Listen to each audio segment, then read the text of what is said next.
Chapter 223. Naruto woke up, but his consciousness was still not very clear. He looked at the dark green tent roof for a while. The tent was dark green, and the light from the outside and the clarity of the vision. Naruto could tell that it was daytime now. Naruto yawned subconsciously, and then a thought came to his mind. Hinata hasn't been found yet. This thought made Naruto's fuzzy consciousness instantly wake up, and his body sat up abruptly. Because he sat up too hard, the wounds on his body were affected, and severe pain spread all over his body. However, Naruto's other abilities may not be strong, but his ability to endure pain was superb. With the will that he honed since he self-destructed his clone, Naruto asked himself that his pain tolerance was not weaker than anyone else. Except for the dead. Naruto just frowned and looked at his body. The messy bandages wrapped around him no different from a mummy. However, it was not stuffy. Naruto sighed. Tisk, the bandages are high-grade goods. It was a bandage with a spell seal, good ventilation, and self-disinfecting effect.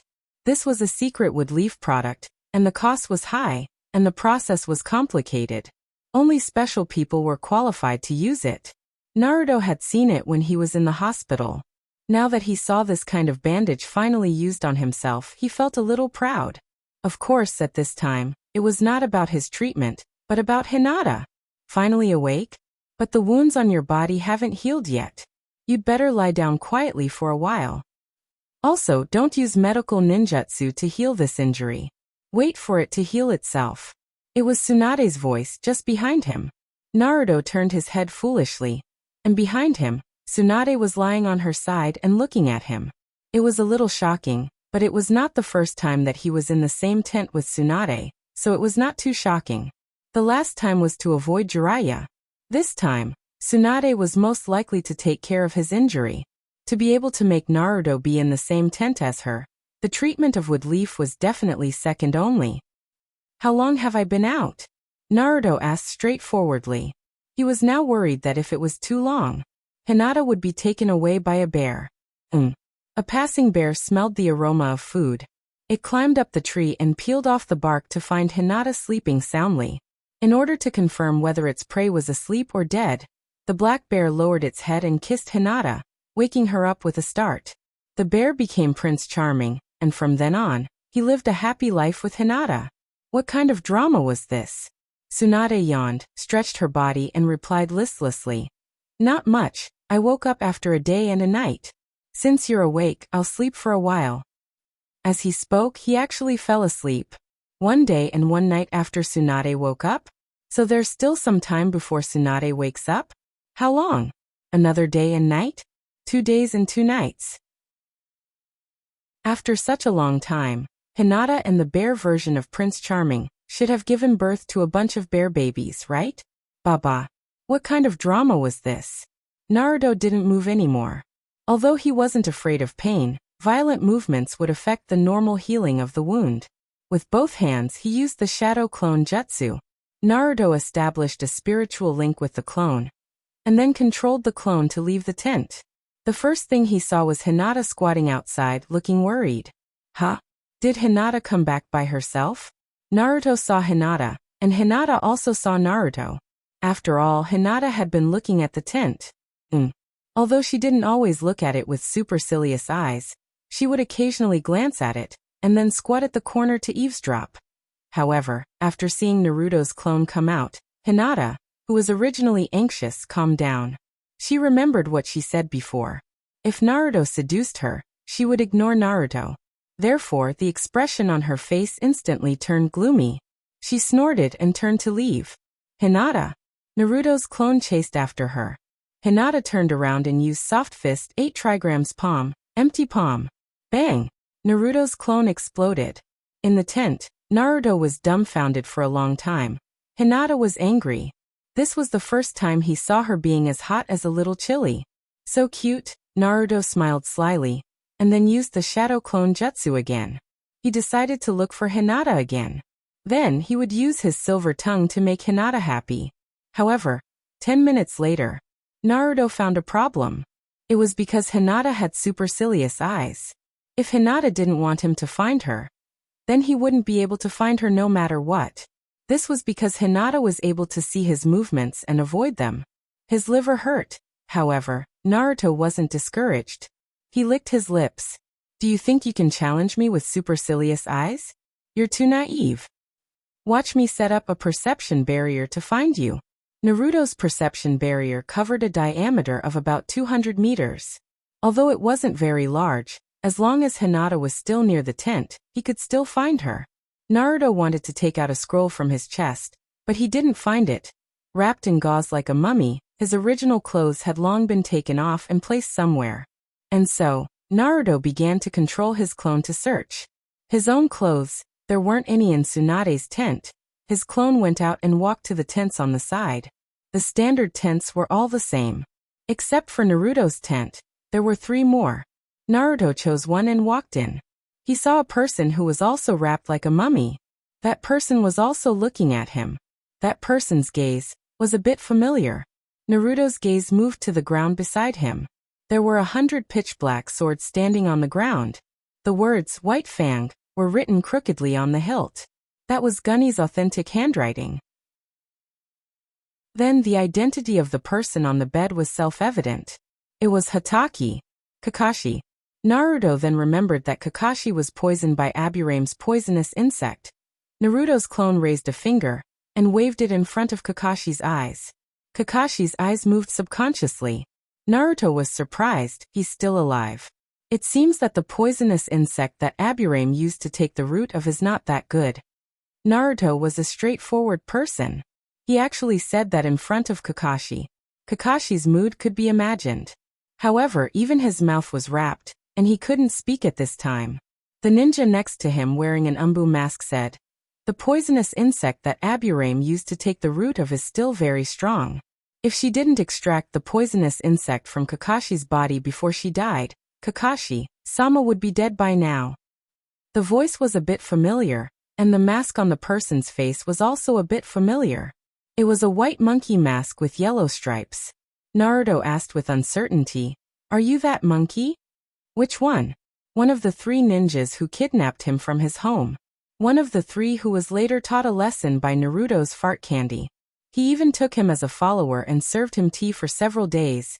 The ninja was silent for a moment, regretting what he said, and helplessly said, "Brother, it's me." Naruto rolled his eyes and said, "No wonder the mission to kill Orochimaru failed. With your level, you can only catch a rabbit.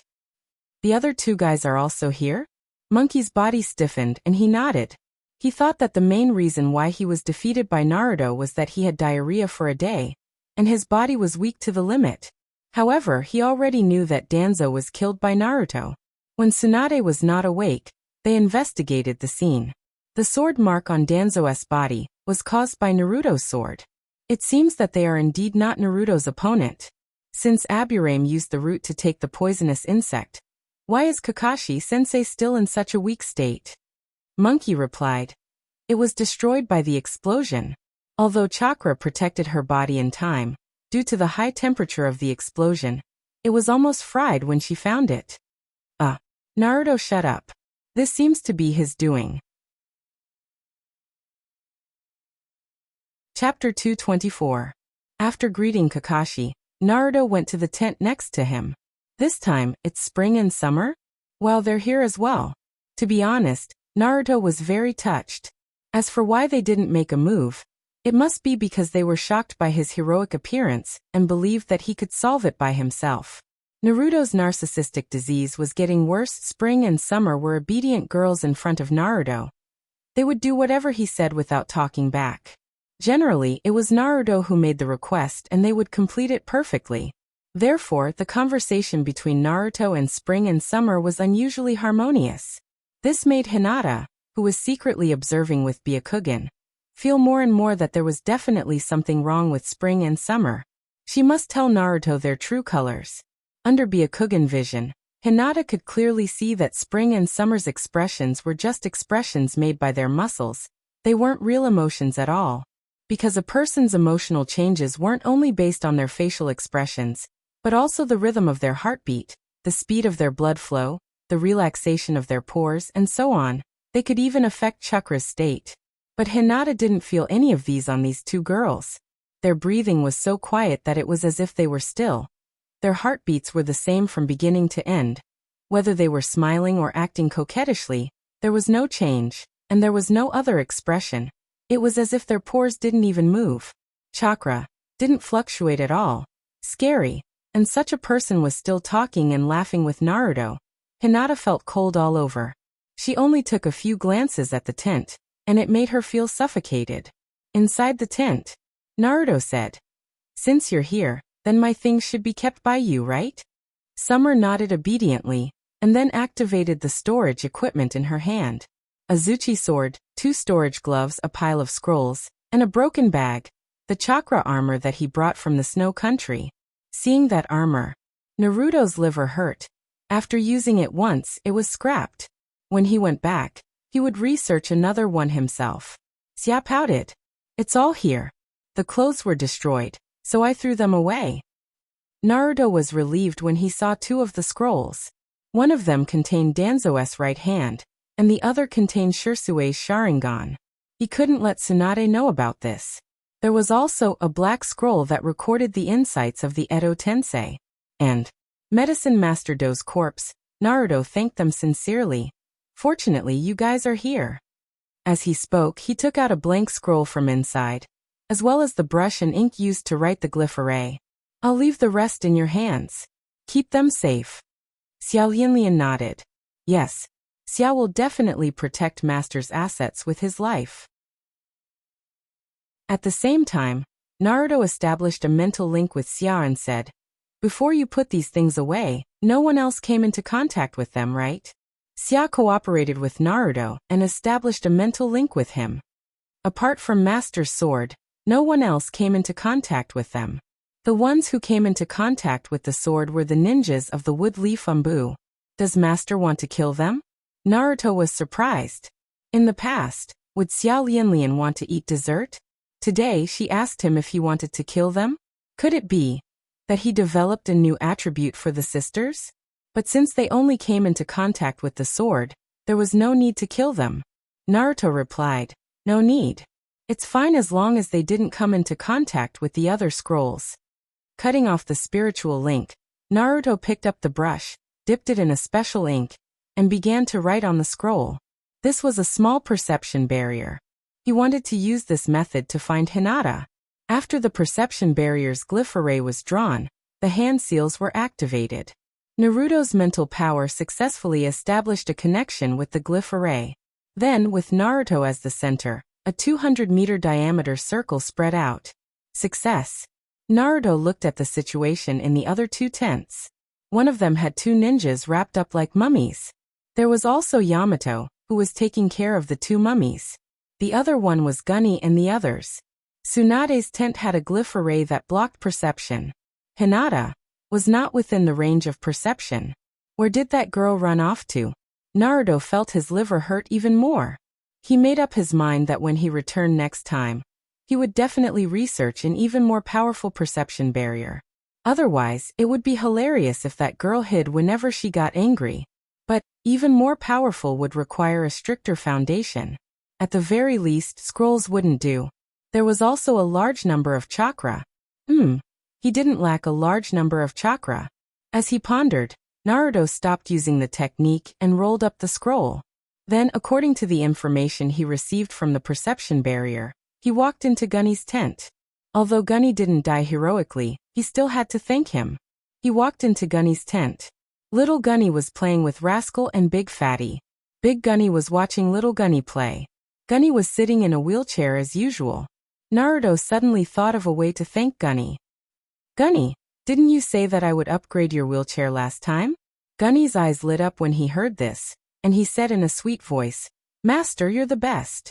Naruto ignored Gunny and said to Little Gunny, "Little Gunny, what do you want?" Little Gunny's eyes also lit up, and he said hesitantly, "Can I have any wish?" Although it was Little Gunny, Naruto still didn't want to give him a full answer. "It has to be something that your big brother Naruto can do." Because of the unreliable Gunny, Naruto felt a little panicked. Little Gunny's eyes lit up, and he said, "I want more pets. When I was in that place, those bad people didn't let me have any." This wish seems easy to fulfill. Naruto thought of Rolling Stone and he promised, "Okay, I'll bring you a very cute one when we get home." Then Naruto looked at Gunny. Naruto's impression of Gunny was that he was the most stable and mature one. What does Big Gunny want? Gunny thought for a moment and raised his hand. I broke a part of my arms when I was on the road, and it's not working well now. Help me fix it. It's really a simple wish. Naruto decided to promise her. Then Naruto's avatar returned to Tsunade's tent, handed the scroll to his main body, and then the avatar dispelled it. Hinata saw this scene and she was very confused. Why did Naruto dispel the avatar just like that? Shouldn't Naruto come to her? She was prepared to hide for a while, and then come out. Naruto will send another avatar, right? He will definitely send another one. That was what Hinata told herself. However, after 5 minutes, Naruto, who was lying down again, slept soundly. Hinata pouted angrily. Naruto-kun didn't come to me. I've decided not to talk to him anymore. After saying that, she hesitated and changed her mind. No, I've decided not to talk to Naruto for the rest of the month. She thought about it again. I think this week. Finally, she said uncertainly, or today? Maybe Naruto-kun isn't feeling well today, and he can't use the avatar jutsu for too long. Hinata looked pitifully at Naruto, who was sleeping soundly, and pouted even harder. It was written all over her face. Come and find me. I'm right here. Come and find me. Unfortunately for her, Naruto-kun was sleeping soundly. Hinata, who was staring at her tent, didn't notice that a brownish-black snake was lying on a tree branch not far away, and it was looking at her with its tail propped up on its cheek. Moreover, he had listened to all of her words. Chapter 225. After resting for a day, everyone began their journey back the next day. Although the Umbu ninjas were disabled, they were still useful. The three summoned 3 large eagles. 3 colors, 1 black, 1 white, and 1 gray. The eagles' backs were wide, and 2 or 3 people could sit or stand on them. However, Naruto didn't squeeze with them. Instead, he sat with Gunny and the others. Gunny used a coin to build an iron ship. Gunny controlled the iron ship to fly in the sky with magnet release. Hinata and Tsunade sat on the back of the eagle and glanced at it from time to time.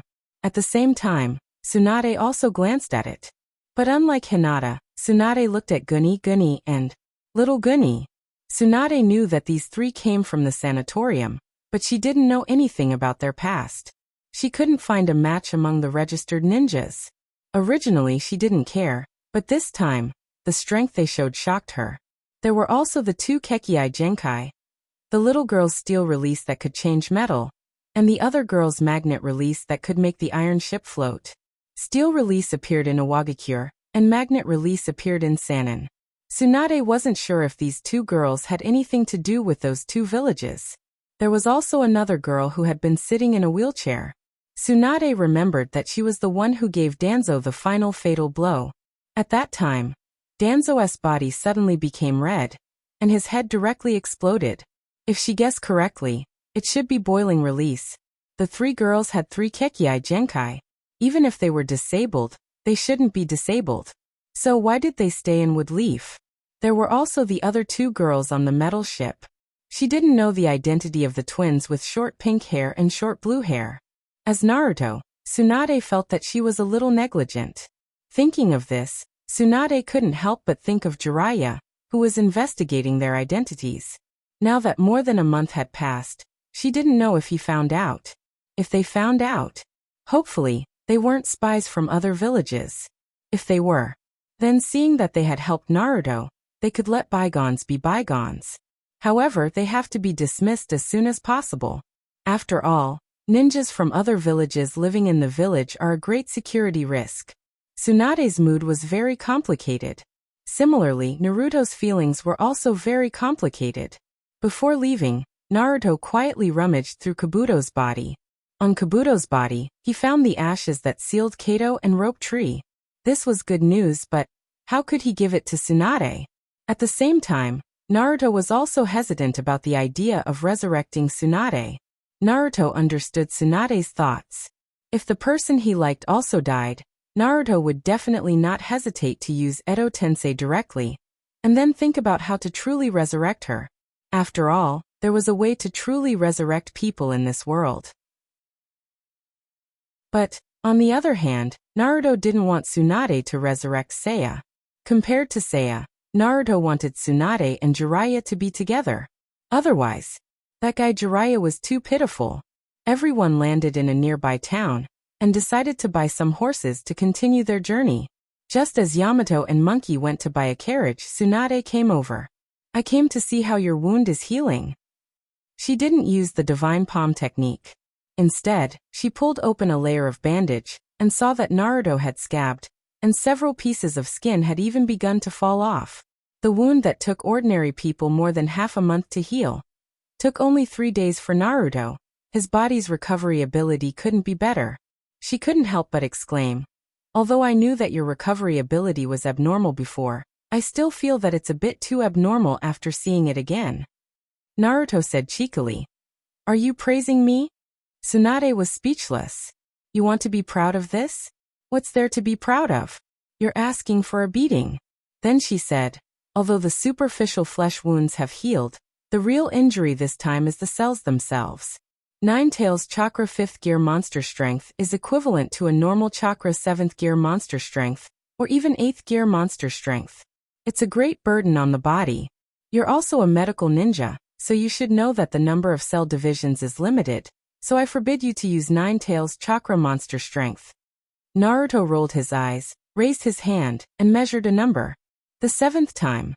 Tsunade raised her hand and slapped Naruto's neck. "Even if it's the 100th time, you'd better listen to me honestly." What could Naruto say? He nodded repeatedly and promised, "Well, I'll remember." Tsunade continued, "Also, you're forbidden to use any ninjutsu for half a year, including extracting chakra from the Yin seal. Your body needs to rest, otherwise, the cells will accelerate division." Cells accelerate division. You know what that means, right? Naruto wanted to say that it was the 7th time, but he thought about it again, so he obediently promised, "I know, I'll pay attention." Then, in order to avoid other strange agreements, she quickly changed the topic and looked at Kakashi, who was still lying in the shade in the distance, and said, "Tsunade-san, is Kakashi seriously injured? Will the burns on his whole body be disfigured? He doesn't have a girlfriend yet. If he's disfigured, it'll be even harder to sell him." Kakashi's face darkened. "Is it that hard to sell him? That hurts." Tsunade looked at Kakashi, who was listening in the corner, and replied, "When I woke up, your little maid had already treated him. She treated him very well. There shouldn't be any scars left." Little maid? Since when did I have little maids? Is she talking about Haru Sakuratani and Sia? Naruto felt that he needed to explain. "That? They're not my little maids. They called me master just as a joke." At this time, Haru Sakuratani and Sia weren't nearby. Tsunade looked serious and asked Naruto, "Do you know about their identity? They're not ordinary people." Naruto replied with a smile, "But they're not bad people." This answer. Tsunade rolled her eyes. It's a good answer to avoid the important and dwell on the trivial. Naruto hesitated and handed the scroll with the ashes of Kato and Nobunaga to Tsunade. "By the way, I suddenly remembered that Orochimaru asked me to give this to you." Naruto thought about it and decided to kick the responsibility to Orochimaru. After all, Tsunade couldn't find Orochimaru to ask about this in 3 years. At the same time, whether Tsunade wanted to use Edo Tensei to resurrect these two people or not, Naruto felt that it should be Tsunade's decision. Also, this seemed to be a good way to change the topic. Tsunade frowned and took the scroll. She guessed what was sealed inside, and a hint of excitement flashed in her eyes. At this point, the conversation between the two ended, and Tsunade left with the excuse of going to the bathroom. Was this the right thing to do? If he didn't give this scroll to Tsunade, then she had no other choice. She couldn't resurrect anyone else. But that didn't feel right. And Kato and Nobunaga's ashes were also very important to Tsunade. Naruto didn't think he was qualified to deal with it in Tsunade's place. It didn't take long for Tsunade to return as usual. Yamato and Monkey also bought 3 carriages, and everyone went back on the road. After 2 days and 2 nights, They returned to Woodleaf. Next was to deal with Danzo's death. This was a very troublesome matter. And no matter how it was dealt with, it would cause trouble. No one knew how many supporters Danzo had secretly cultivated. And what would these supporters do after knowing Danzo's death? Chapter 226. After returning to the Woodleaf, Tsunade once again extended an invitation to Naruto. Naruto, I think you should move to my house in the next 6 months. At the same time, Guni and the others can move in as well. Move to Tsunade's house? What a joke. Not to mention whether Shizen's mother was willing or not. Even Naruto himself wouldn't be willing. The most important point was that he couldn't study the Edo Tensei series of forbidden techniques. Guni and the others probably wouldn't be willing because although Tsunade's house was large, there was no large garden for Guni to raise pets. Naruto shook his head and politely refused. I don't get along with Shizen. If I go, Shizen's lifespan will be shortened. Tsunade looked at Guni. Guni was the first to express his stance and hugged Naruto's arm. Wherever brother Naruto is, we will be there. Tsunade nodded. Well then come here. I'll give you another checkup. The checkup was quick, and Tsunade repeated her previous instructions. The 13th time. Naruto resisted the urge to make a constipated expression, and listened carefully and repeatedly promised. Tsunade. You're not allowed to use Nine-Tails chakra again. Naruto nodded repeatedly like a chick pecking at rice. Yes, I know. Tsunade. You're not allowed to use chakra for the next 6 months. Naruto continued to nod and promised.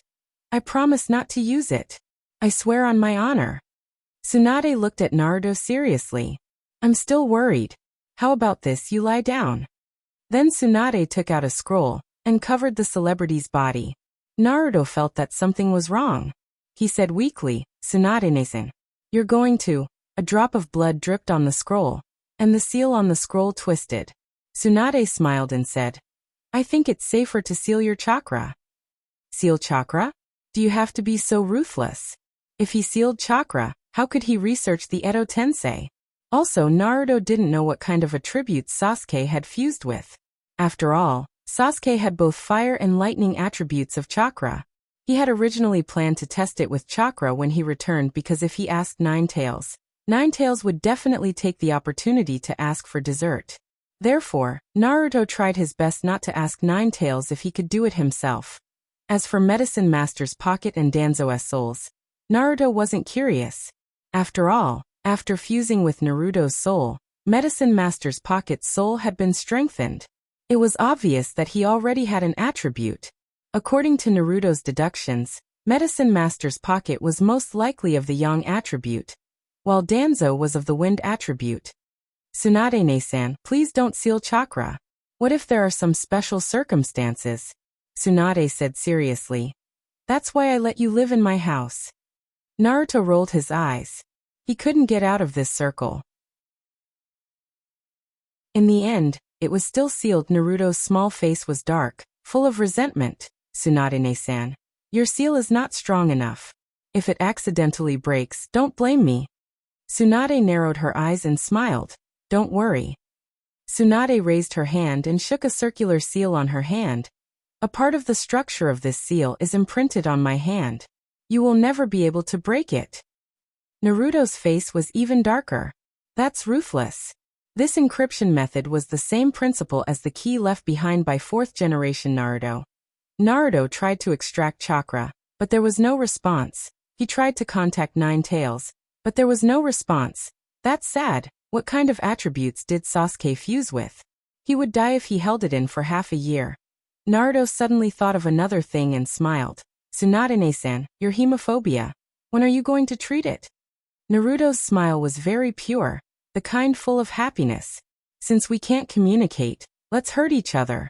Tsunade felt a chill on her back and said perfunctorily, this is really not urgent. Naruto comforted. It's better to treat it early. If you receive treatment early, this matter won't be so passive. What he said was the truth. But, looking at Naruto's narrowed eyes, Tsunade felt cold in her heart. Naruto left Tsunade's house with a smirk. Tsunade-san, you have to make up your mind early, hee. You can't avoid it. An undisguised threat, Tsunade suddenly felt that she should cure her hemophobia before sealing Naruto. She didn't know if it was too late to back out now. Naruto, that. How about I unlock your seal for a while? Naruto smiled at the door and waved goodbye as he smiled. Cool. Back at the store manager's house, Naruto tried to call Ninetales again. No response. It seemed that this seal had also cut off the spiritual link between Ninetales and him. Teethe. Ninetales was innocent, and was going to be locked up in the little black room for half a year. Who knew if he would have schizophrenia when he was released? What if Ninetales had schizophrenia? That kind of scene was actually quite funny. But Ninetales was already schizophrenic, right? Two Ninetales with yin and yang attributes. Gunny, I can't use the chakra, and I can't use the Fuinjutsu. I'll change it for you. Before he could finish, Naruto saw Gunny looking at him with tears in his eyes. He looked so pitiful. It looked like he would cry if Naruto didn't give him an upgrade. Although Naruto knew that most of Gunny's tears were fake due to the water attribute chakra, Naruto still couldn't bear to do that. Naruto changed his words. Alright, actually the modification isn't just about adding runes. I'll make you a super wheelchair that can be used in battle. A wheelchair that can be used in battle? Gunny's eyes lit up. I can sit even in battle in the future? Just thinking about it made him happy. He immediately promised, Master, you're the boss. I'll do whatever you say. Gunny managed to fool him. Then, he promised Gunny to repair his arm. Naruto looked at Gunny. Gunny said considerately, I'm fine. It's just a small part. It won't get in the way. As he spoke, Gunny raised his hand and made a few gestures to show that he could still use his arm. In the end, clack. A finger fell off. Gunny looked at his hand in a daze. He waved his 4 fingers and said, I have at least 4 more fingers. The 4 fingers continued to move. Clack. Another finger fell off. The scene became extremely quiet. Gunny no longer moved his fingers. Instead, he carefully protected them. However, he couldn't stop his fingers from falling off. Clack, clack, clack.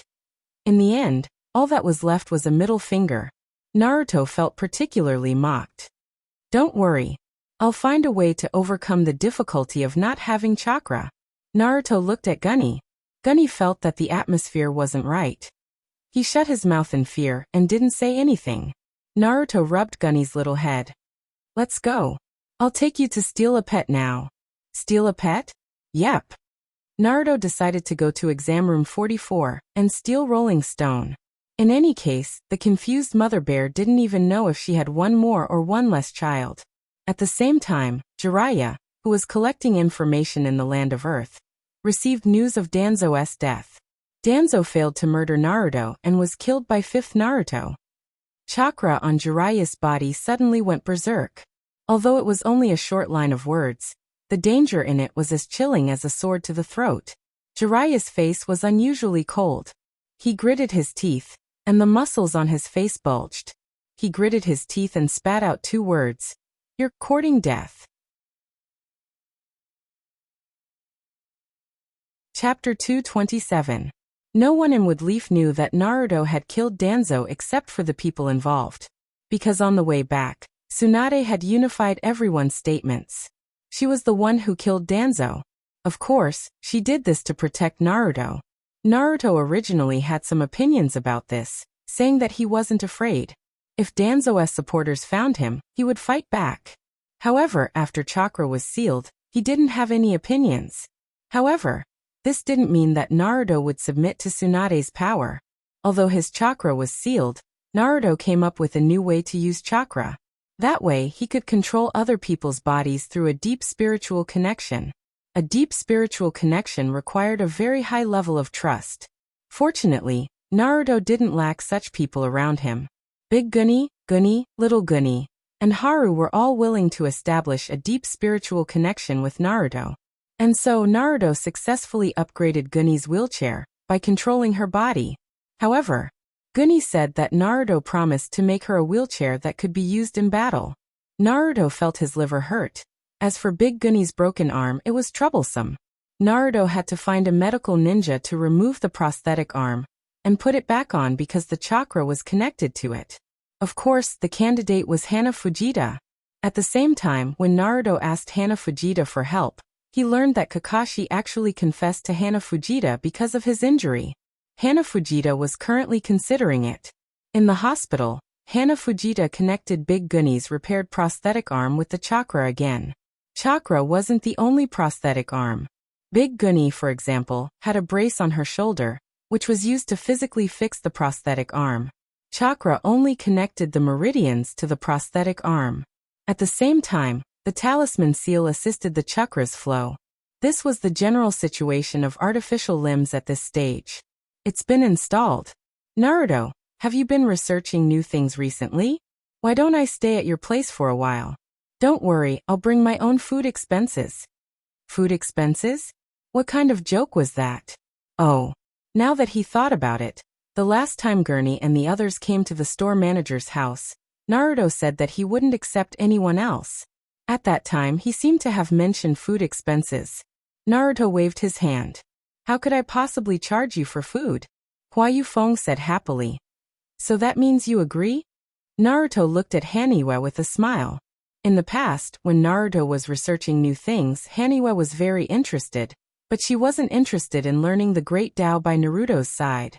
Then the only possibility now was to hide from Kakashi.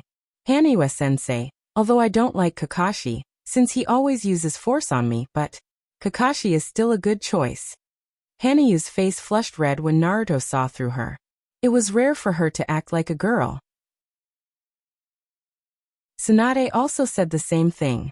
Could it be that she and Kakashi were really a good match? They weren't. She hated ninjas the most. Haniwa shook off the doubts in her heart, but she couldn't help but have that thought again. Naruto obviously saw Hanayu's hesitation, so he helped her.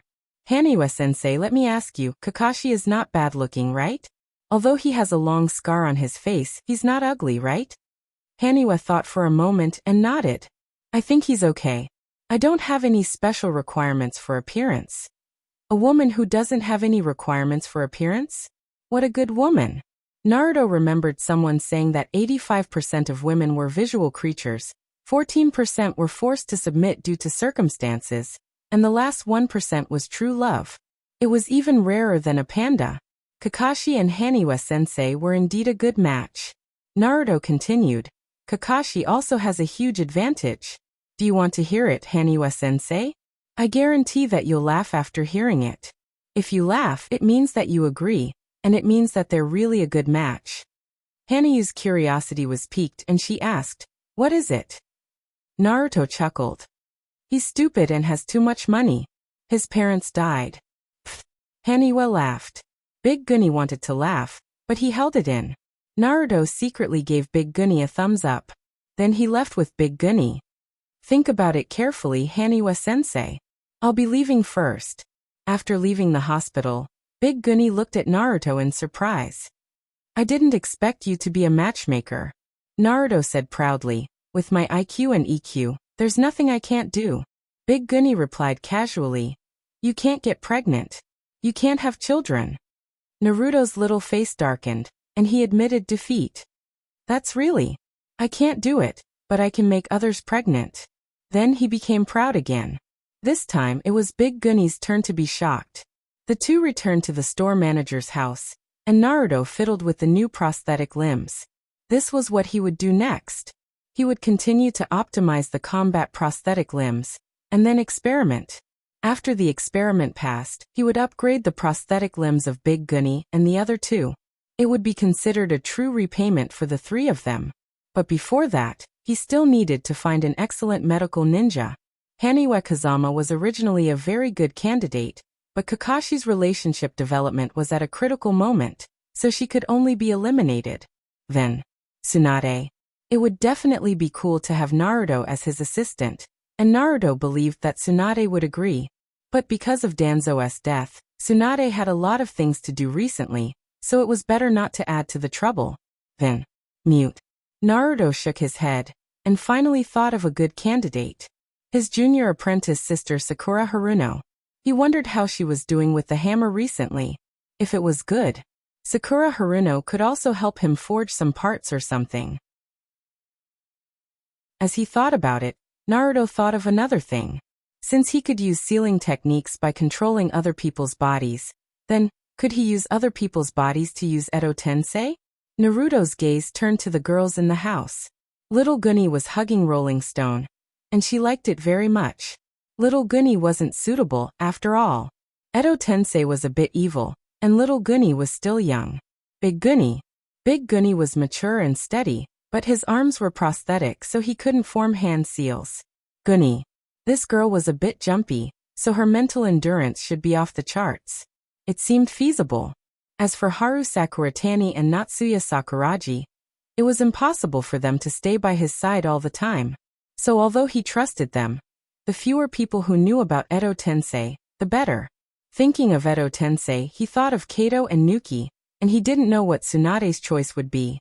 She would be resurrected. To resurrect, she would need 2 living people. If Danzo's secret supporters jumped out at this time, it wouldn't be difficult to get 2 living people. Or would Tsunade use wood leaf to resurrect the people in the dungeon? After thinking about it, Naruto still felt that Tsunade and Jiraiya were more suitable. Unfortunately, Jiraiya wasn't in the village. If Jiraiya came back before Tsunade resurrected those 2 people, he could try to help change Tsunade's mind. What a pity. Perhaps this was fate. Jiraiya was destined to be unloved. At the same time, Naruto didn't know that Jiraiya was rushing to Wood Leaf. Toadashi. Run faster. Toadashi, a big toad wearing a necklace with the word loyalty on it. He had dark blue patterns, wrapped in bandages, and his movements were very vigorous. Roger.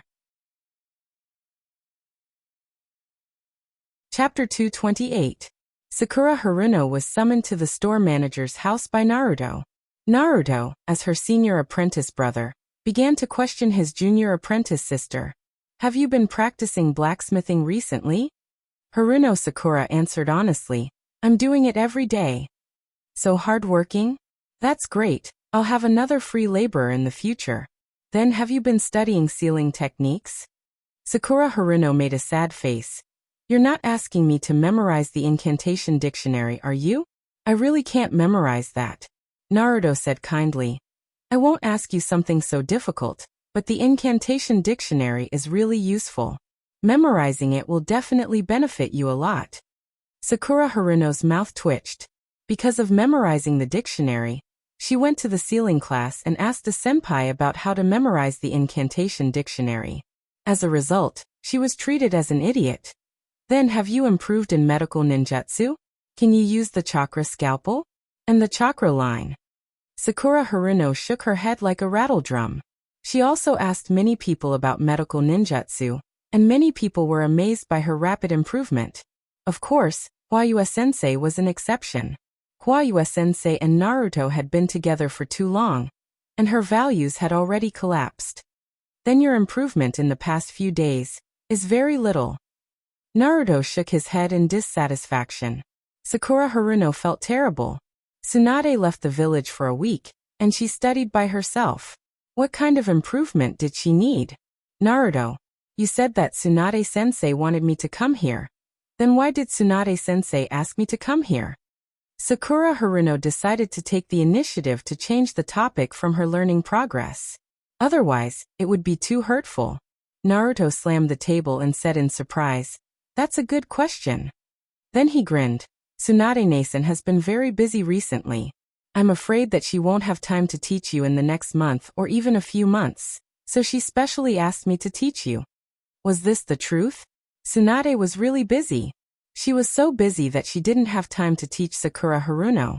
It was true that Tsunade did ask Naruto to teach Sakura Haruno how to use the sledgehammer to temper her body.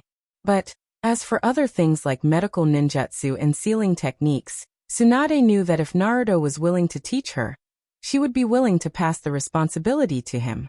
When Sakura Haruno heard Naruto's words, she obediently replied, Oh. Without a doubt, Sakura Haruno was successfully fooled by Naruto into working for free. However, this was not a bad thing for Sakura Haruno. Naruto controlled her body to carve a glyph array while explaining a few sentences. It could be said that he was teaching by example. Her improvement in 10 minutes was more than what she had improved in a week. Many things that she didn't understand were enlightened one after another. It felt like she was cheating. In terms of medical ninjutsu, Naruto controlled her body to demonstrate how to condense the chakra scalpel and chakra thread. The speed of her improvement was even faster. For the first time, Sakura Haruno realized that learning was such a relaxing and enjoyable thing. At the same time, it was also the first time that she recognized Naruto as her senior apprentice brother. Before she left, she even made a 90-degree bow to Naruto. It was a very formal bow. It was enough to show that Sakura Haruno's respect for Naruto had already been established.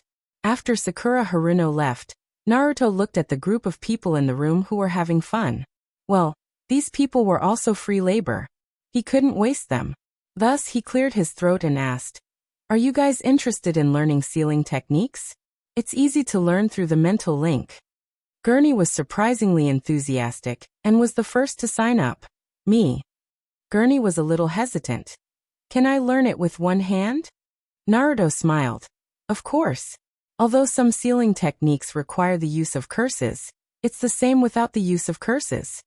Gurney's eyes lit up. "Then I want to learn it too." Gurney raised his hands. "What about people like me who don't have hands?" Naruto continued. "It's not a problem at all. As long as your hand can hold the pen and inject the chakra thread into it." At this point, Naruto's small class had one more person. "Xia, don't you want to learn it? It's very easy." Xiazheng brought Naruto a cup of coffee and said in surprise, "Can I learn it too?" Naruto said affirmatively. Why not? And so Naruto's small class had one more person. However, when it came to Haru refused, saying that she didn't need to learn if Xia learned it. For the first time, Naruto realized that Haru was as lazy as Gurney. Who else could he rope in? Naruto thought of Hinata. He mentally linked with a sparrow and sent over a class notice. When she received Naruto's class notice, Hinata was overjoyed. She was so happy that she didn't fall asleep until late at night. When she woke up the next day, she dressed herself up beautifully. However, when she arrived at the store manager's house and found that the table was filled with people, her mood instantly fell to the bottom. It turned out that Naruto didn't only teach her. The two of them didn't exist.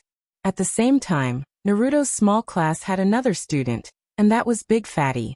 Whenever Naruto started a class, Big Fatty would fly over and find its seat at the long table. It would open its eyes wide and listen with a thirst for knowledge. In the beginning, Naruto thought that Big Fatty just wanted to get close to the beauties. However, when he saw Big Fatty successfully use its claws to draw the simplest formation, Naruto's view of the world was refreshed. However, was Big Fatty this smart in the past? Is Big Fatty getting smarter recently? Little Goo and I said matter-of-factly, "I use chakra to comb its body every day. It's normal for it to become smarter." Naruto was shocked. Chakra had such an effect? Thus, Naruto thought of the flying butterfly mushroom in his bedroom. Should he bring the butterfly mushroom here and let it listen to the class? As soon as he thought of it, Naruto added another potted plant to his class. However, the little mushroom didn't have any other thoughts other than running away. Naruto tried to establish a mental link with the little mushroom, and found that there really were mental waves. Amazing! Naruto's view of the world was refreshed again. However, the little mushroom rejected him and seemed to be very repulsed. Could it be that he was unhappy because he had tied this guy's feet up? Poof! Naruto pulled the little mushroom out of the pot and untied it. The little mushroom stretched its two short legs, and then ran away like a wisp of smoke. Big Fatty, get it back! Big Fatty's expression turned serious and it chased after the little mushroom. 1 minute later, Big Fatty flew back and handed the little mushroom to Naruto. Naruto didn't take it and said to Big Fatty, "Just watch it from now on. As long as it doesn't run away, you can let it do whatever it wants." Thus, Big Fatty had another stool.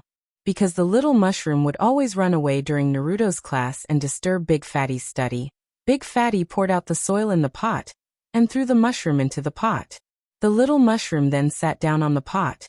During the week of Naruto's small class, Naruto would do experiments when he was free. When he needed to use sealing techniques to draw lines, he would randomly pick a student to help him. However, Big Fatty was the one who was picked the most. Everyone had their own things to do and couldn't stay by Naruto's side all the time. Even someone as idle as Guinness had to go to the toilet and sleep in his room at night. And Big Fatty was always on call. Therefore, among Naruto's group of students, the one who learned the most and improved the fastest was Big Fatty. Funny, Big Fatty's position also moved from the end of the table to Naruto's side. A week after Naruto's small class, Naruto once again put forward new design requirements for the combat prosthetic limb. He wanted to make a pair of wings. At the same time on this day, Jiraiya rushed back to Woodleaf.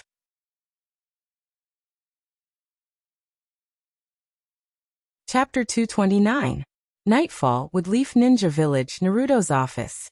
At this time, most of the staff had already gone home. Naruto's building was dark, and the moonlight penetrated the room through the window, illuminating two people leaning against the window. Tsunade with a haggard face, and Jiraiya with a speechless face. Why are you back so early? Did you find out the identity of the store manager? Tsunade looked at Jiraiya on the other side of the window. Tsunade turned off the light and planned to leave, but Jiraiya jumped in through the window. She was too lazy to fight now. Jiraiya's snow-white hair was equally conspicuous even in the dark, but his usually neat hair was a little messy today. It could be seen that he didn't take care of himself because he was in a hurry. I rushed back as soon as I received the news. I found out the identity of the store manager. 5 years ago, he also opened a ninja store in Iwagakure, but then Iwagakure was attacked and left. I can't find any more information about him. It's like he doesn't exist in this world, or he was erased. About this, I have a guess. He may be from that side. Tsunade heard this and looked serious. You mean, he will be from the underground exchange that the 5 major countries have secretly joined forces to make? Jiraiya nodded seriously. Apart from that, I can't think of any force in the world that can erase a person's past so cleanly. Tsunade took a breath and exhaled for a while, hesitating. Then there's nothing strange. There's no place in the world without their eyes, I hope they can be like the rumors, just eyes in the dark, and won't do anything bad to Woodleaf. Jiraiya shook his head. The eyes hidden in the dark are only hidden before receiving orders. If the daimyo of the fire country has orders, then they are not as simple as eyes. Tsunade smiled bitterly. What can we do? The power of the ninja village makes the daimyo afraid. Their existence is inevitable. Similarly, if those people are out of control, those people in the land of fire will also ask us to eliminate those people. As long as we continue to maintain a tacit understanding, we will send them the power of the game between the major countries, and they will send us food and money. Completing the mission. Isn't that the original destiny of a ninja? In the dark night, the two of them were silent for a while. Jiraiya looked at Tsunade under the moonlight. She was beautiful, and today Tsunade was more soft, making him have an impulse to hug and protect her. However, he would most likely be beaten half to death if he did that. Jiraiya stared at Tsunade's figure under the moonlight for a while. It wasn't until Tsunade looked over that Jiraiya suddenly woke up and said, Did you kill Danzo? Tsunade nodded. Jiraiya licked his lower lip and said, Good kill. Do you want to find a place to drink? Tsunade sighed. Let's call it a day. I want to go back and rest today. You don't want to drink anymore? It seems that Tsunade is having a really bad time recently.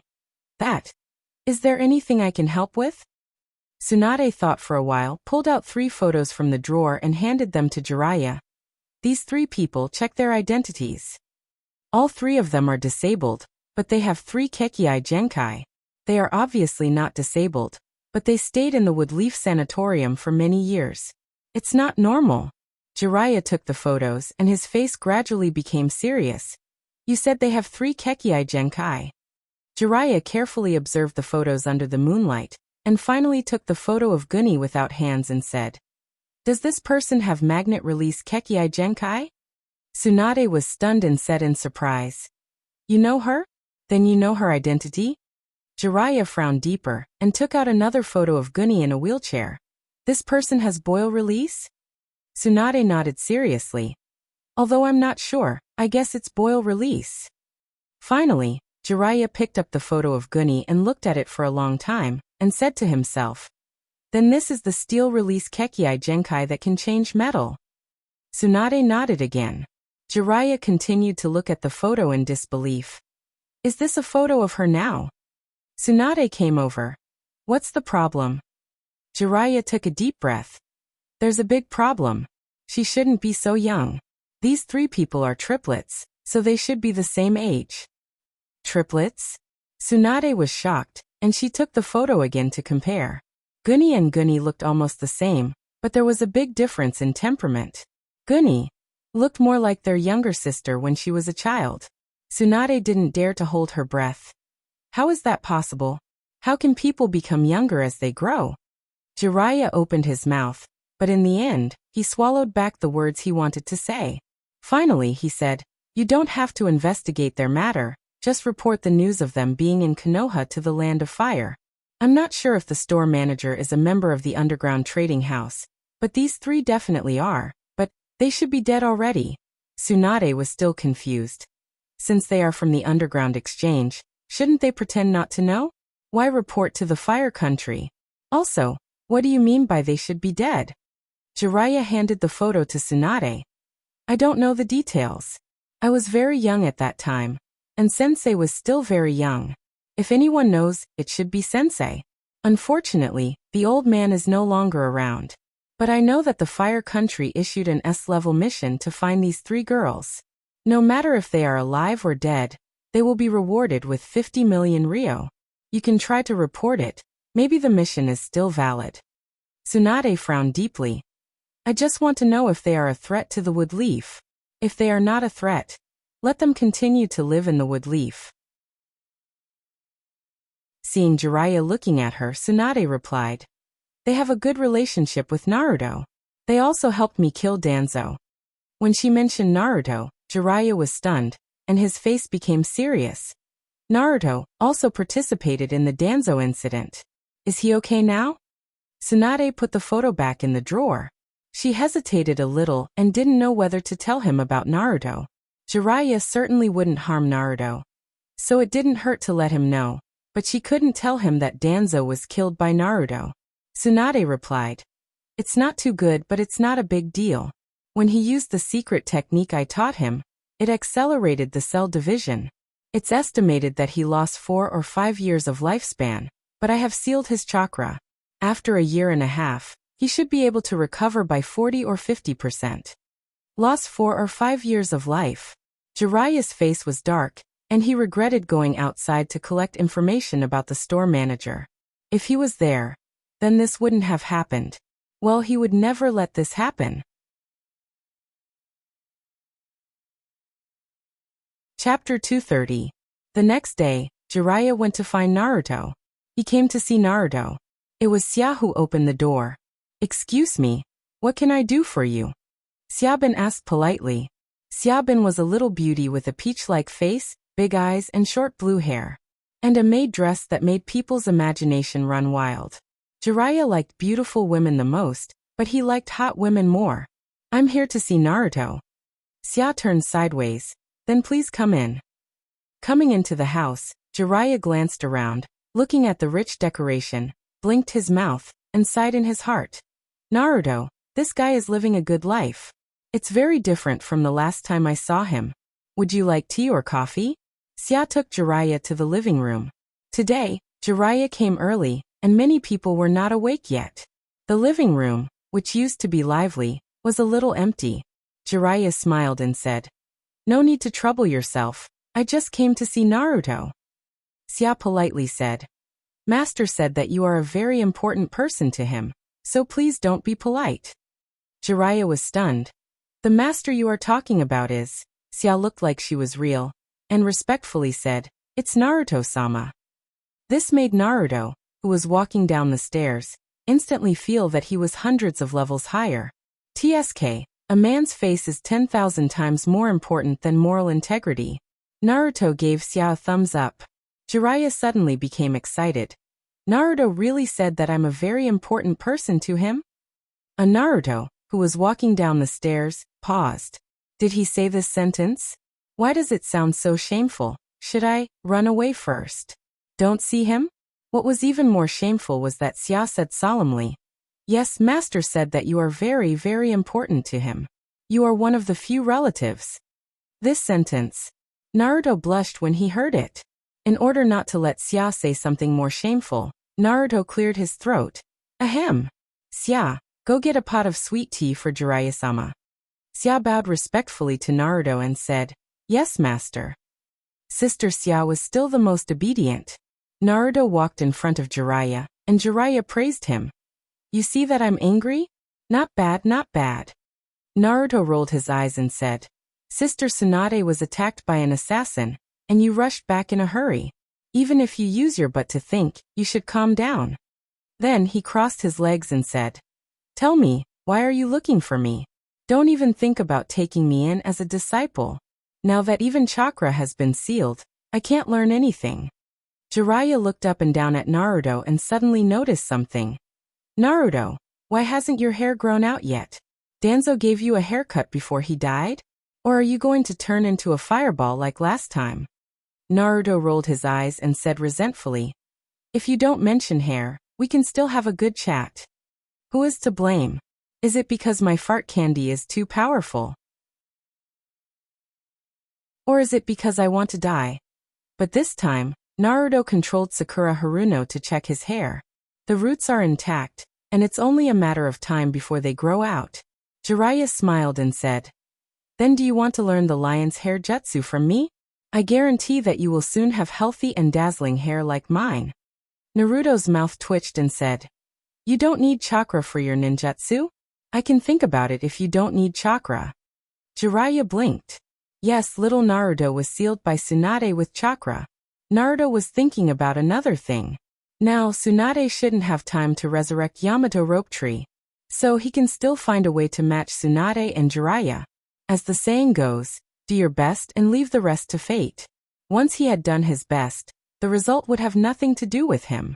Naruto tapped his fingers on his thigh and asked, "You came back this time to see Tsunade-ne-san, right?" Jiraiya replied, "I saw her. She's a lot more haggard than before." Naruto sneered.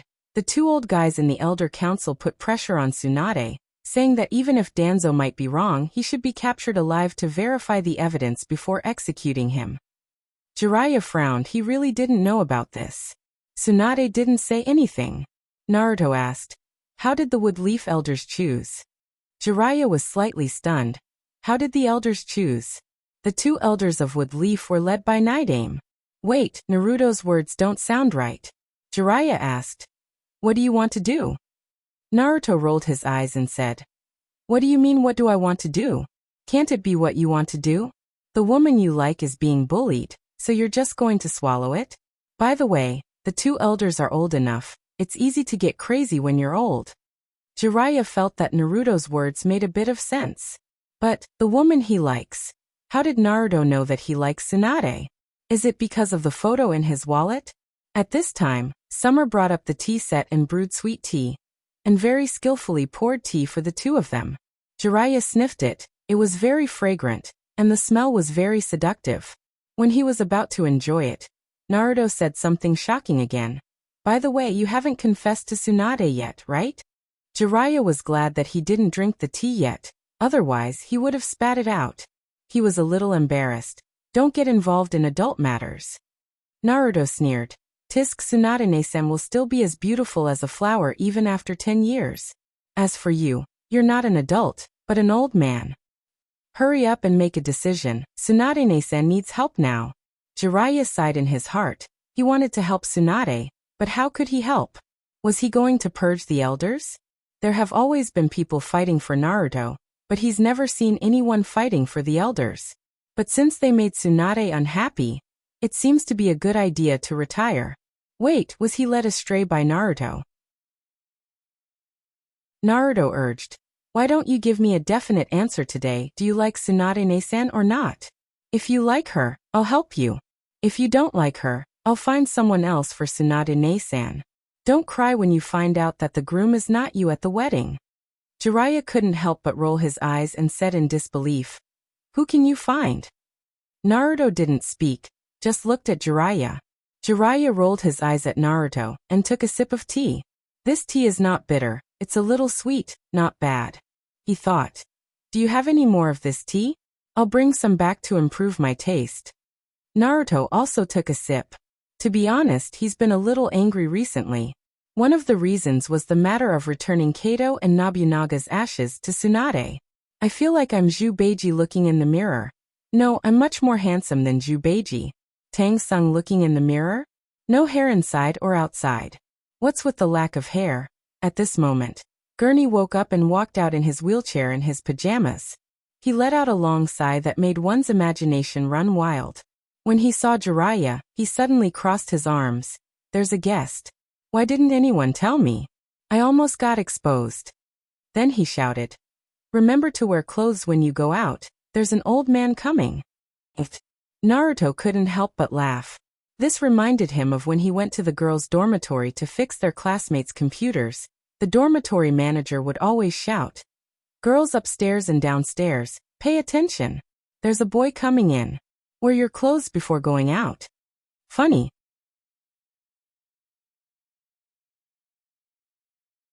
Chapter 231. As the sun gradually warmed up, the Lolas got up one after another, and the living room was shrouded in a burst of chatter. Who's using my fruit-flavored toothpaste?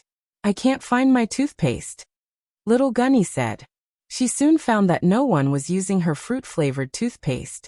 It was just that they bought a new toothpaste box yesterday, so it was funny. Gunny, that's my towel. You're using it to wipe your feet. Big Gunny roared, which was rare today. Gunny looked at the towel in her hand in confusion and asked, "Is this your towel? I've been using it to wipe my feet every day for a week now." Naruto laughed unkindly. However, Gunny's feet were prosthetic, so it didn't matter if she wiped her feet. When the girls got up and washed up happily, the girls' pets also joined them one by one. Their washrooms were connected, which was newly remodeled in the past few days. There were a total of 6 bathrooms facing each other. Currently, 3 of them were in use.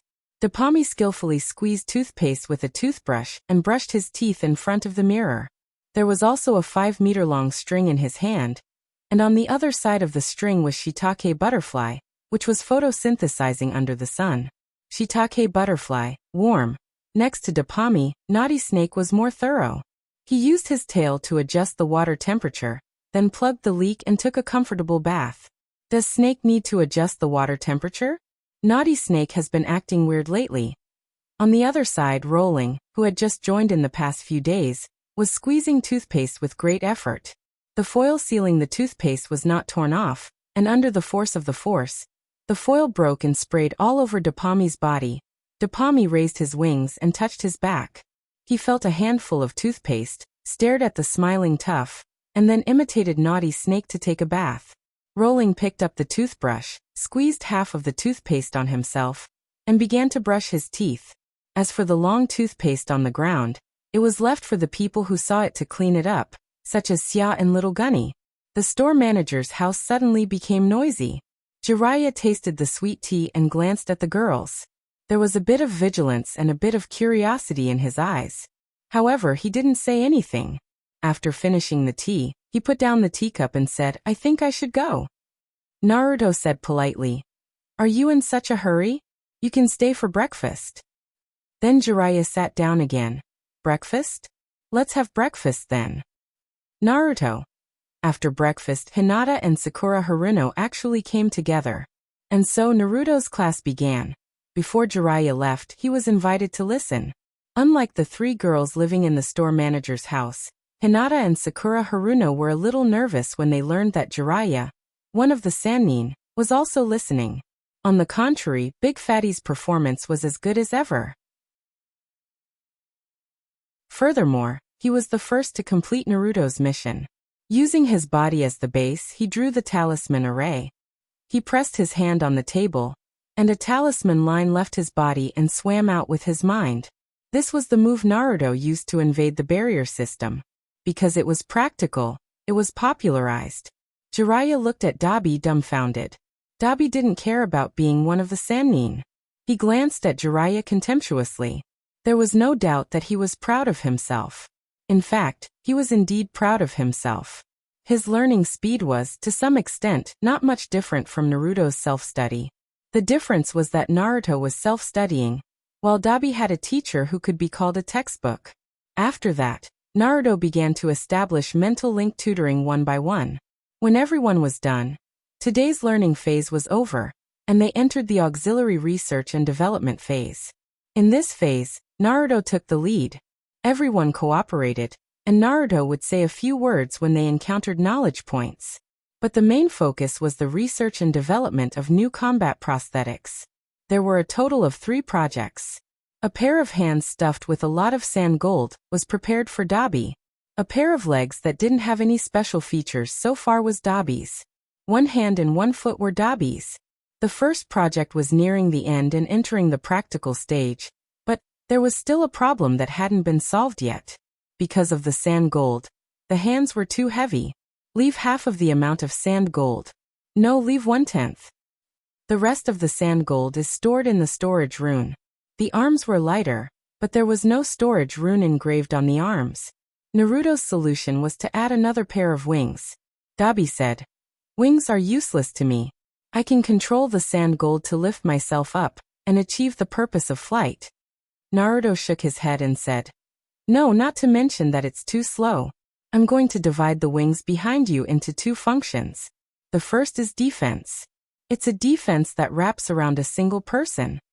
With that said, Naruto took out a blueprint and said, "This is the structural diagram I drew. When the wings are combined, they will be wrapped into a ball. A perfect ball has strong endurance. This is defense. The second is the second flight state." With that said, Naruto took out another blueprint and passed it around for everyone to read. Naruto explained, "The second flight state is divided into 2 steps, the normal flight state and the high-speed flight state. There's nothing much to say about the normal flight state. It's just like the chakra armor that I wore before. In the high-speed flight state, you need to fly to above 50 meters in the air first.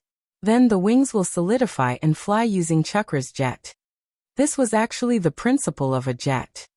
This way, the storage rune array can be drawn on the back of the wings." Dabi's eyes lit up when he saw the wings. "I've decided, I don't want a wheelchair anymore." Then he said in a coquettish voice, "Master, give me a pair of wings like this too." Naruto rolled his eyes and said, "I haven't figured it out yet." Dabi immediately said, "With Master's great talent, it's only a matter of time before you figure it out. I want one too. And it has the bloodline limit of the boiling escape. It's very suitable for this high-speed flight idea."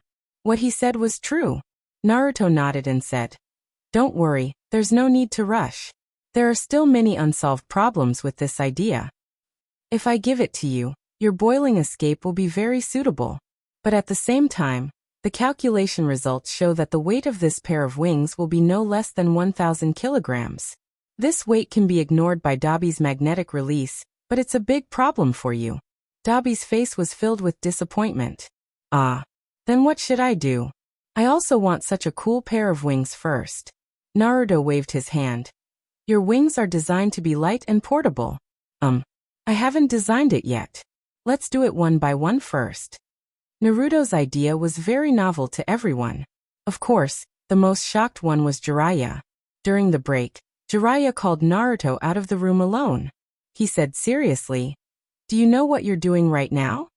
Naruto rolled his eyes and said, "Don't worry, I'll report to Tsunade-san about what I'm doing. So far, everything I've researched has been approved." Jiraiya choked then continued, "But those 3 people are not trustworthy. Do you know their identities?" What a pain in the ass question. Tsunade also asked this question. But looking at Jiraiya's eyes, Naruto noticed something different. "Did you find out their identities?" Naruto asked directly. Jiraiya didn't answer, but continued to lecture him. "You don't know. If you don't even know their identities, how can you trust them?" Naruto took a deep breath and replied, "No matter what their identities were in the past, they are now partners that I can trust." Jiraiya scolded, "Naive." The 2 were silent for a moment. Then Jiraiya adjusted his mood and apologized. "I shouldn't have yelled at you. I can understand your trust in them, but trust is not something that can be easily obtained. False trust will cost you your life. Jiraiya's words were not wrong. Naruto understood. He changed the topic. Then we can find Tsunade-san to have dinner together tonight, and then we can discuss it together. Jiraiya breathed a sigh of relief. He was most afraid of Naruto's stubbornness. He nodded and said goodbye. Okay, then I'll go first. See you tonight. Naruto stood in place, looking at Jiraiya's departing figure for a long time. Several maidservants came over and Hinata asked, "What's wrong?" Naruto didn't hide his thoughts. As our research continues to deepen, the level of interest involved will be greater, and the more people will be affected. Today there's Jiraiya. Tomorrow, even daimyo will be involved. Hinata blinked. Is it that serious? Naruto said confidently, when it comes to the sensitive level of weaponry, no matter how small the research is, it will be very big. What's more, the things we research are not small. Hinata was worried. Then what should we do? Should we stop the research? Naruto shook his head. Life is too boring if we don't research. We still have to continue the research, but we have to do it secretly. If one day we can't do it secretly. Naruto didn't say the rest of the words. She only thought in her heart that it was time to leave. Thinking of this, Naruto thought of Orochimaru. Once upon a time, Orochimaru should have encountered the same choice as him. Right, Orochimaru also gave him a scroll that recorded the laboratory. Well, I have to look for it when I have time. Maybe it will come in handy. But finding the laboratory and how to cover it is also a problem. As a human pillar force, he is still very special in the village. Using the clone escape technique? What a joke. His chakra is sealed right now. What the hell?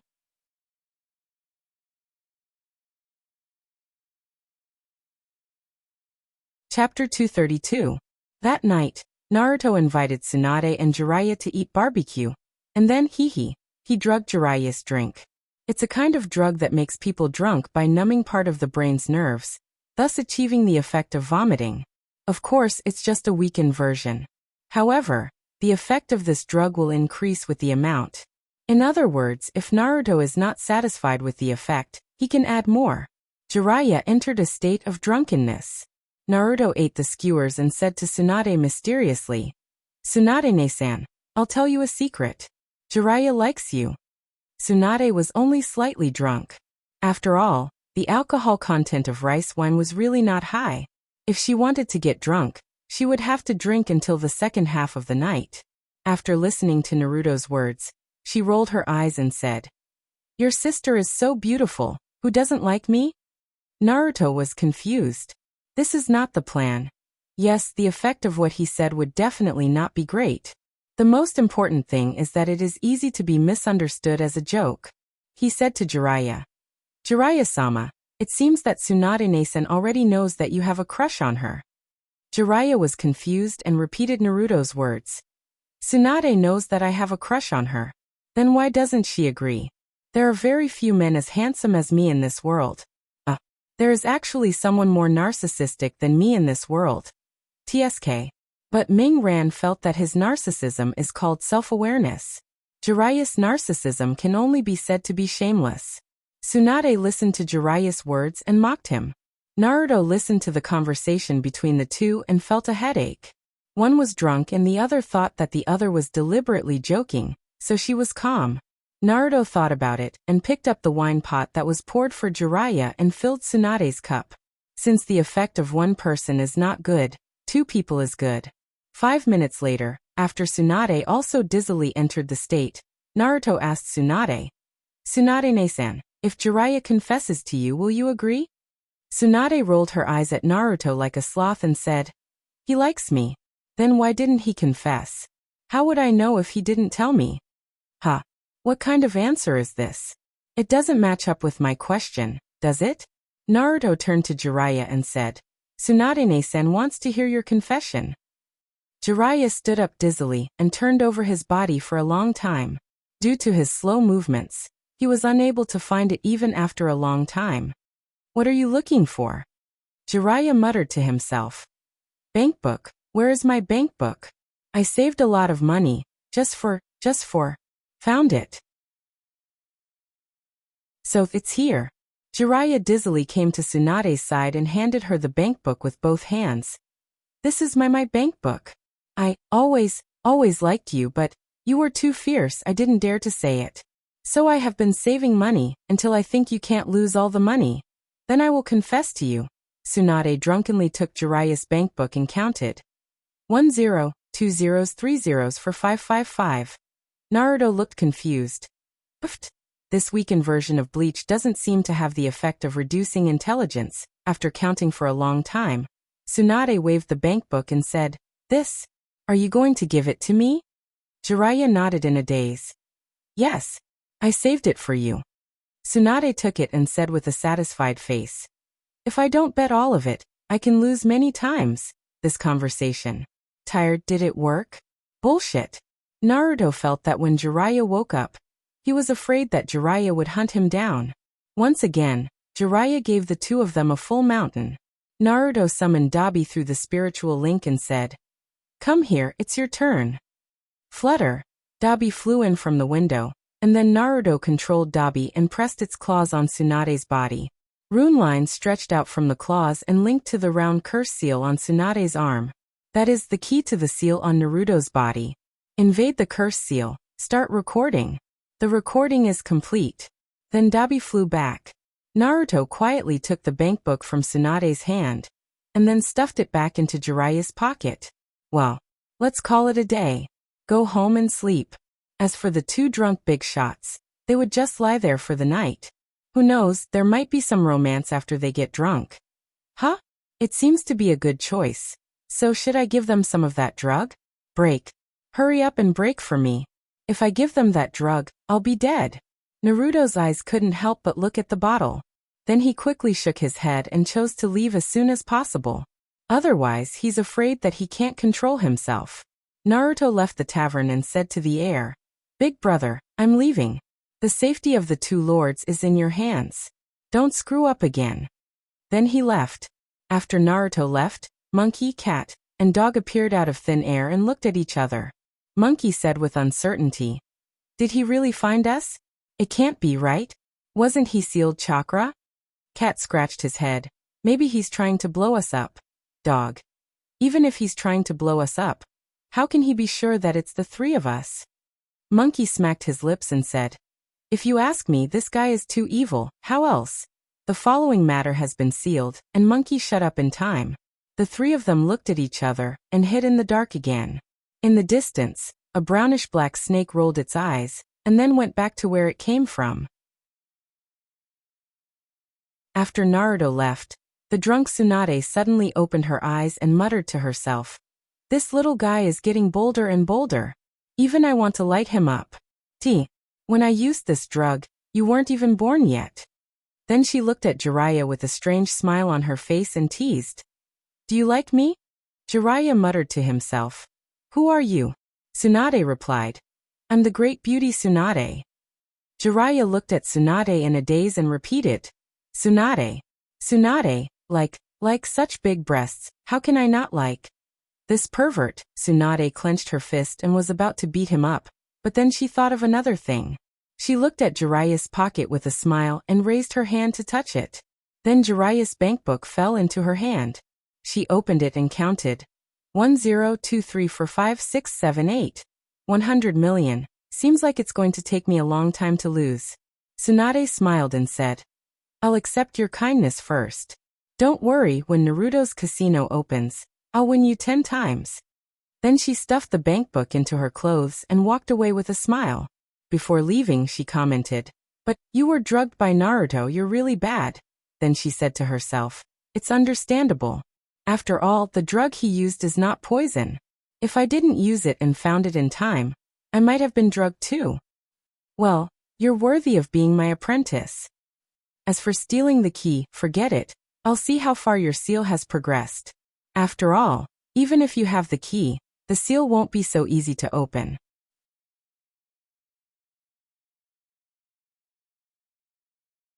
Chapter 233. Naruto didn't know how Tsunade and Jiraiya were progressing. He had tried his best, and he had to think of a way. Naruto felt that his brain capacity was too small to think of any solution. So he began to study the key seal that he recorded from Tsunade. He pondered the way to break the seal. As for the research and development of combat prosthetics, Naruto's small class continued. Anyway, the preliminary research revolved around the theory and wooden model. It was still far from official weapon production. Even if it was confidential, he could share the world by creating a spiritual link.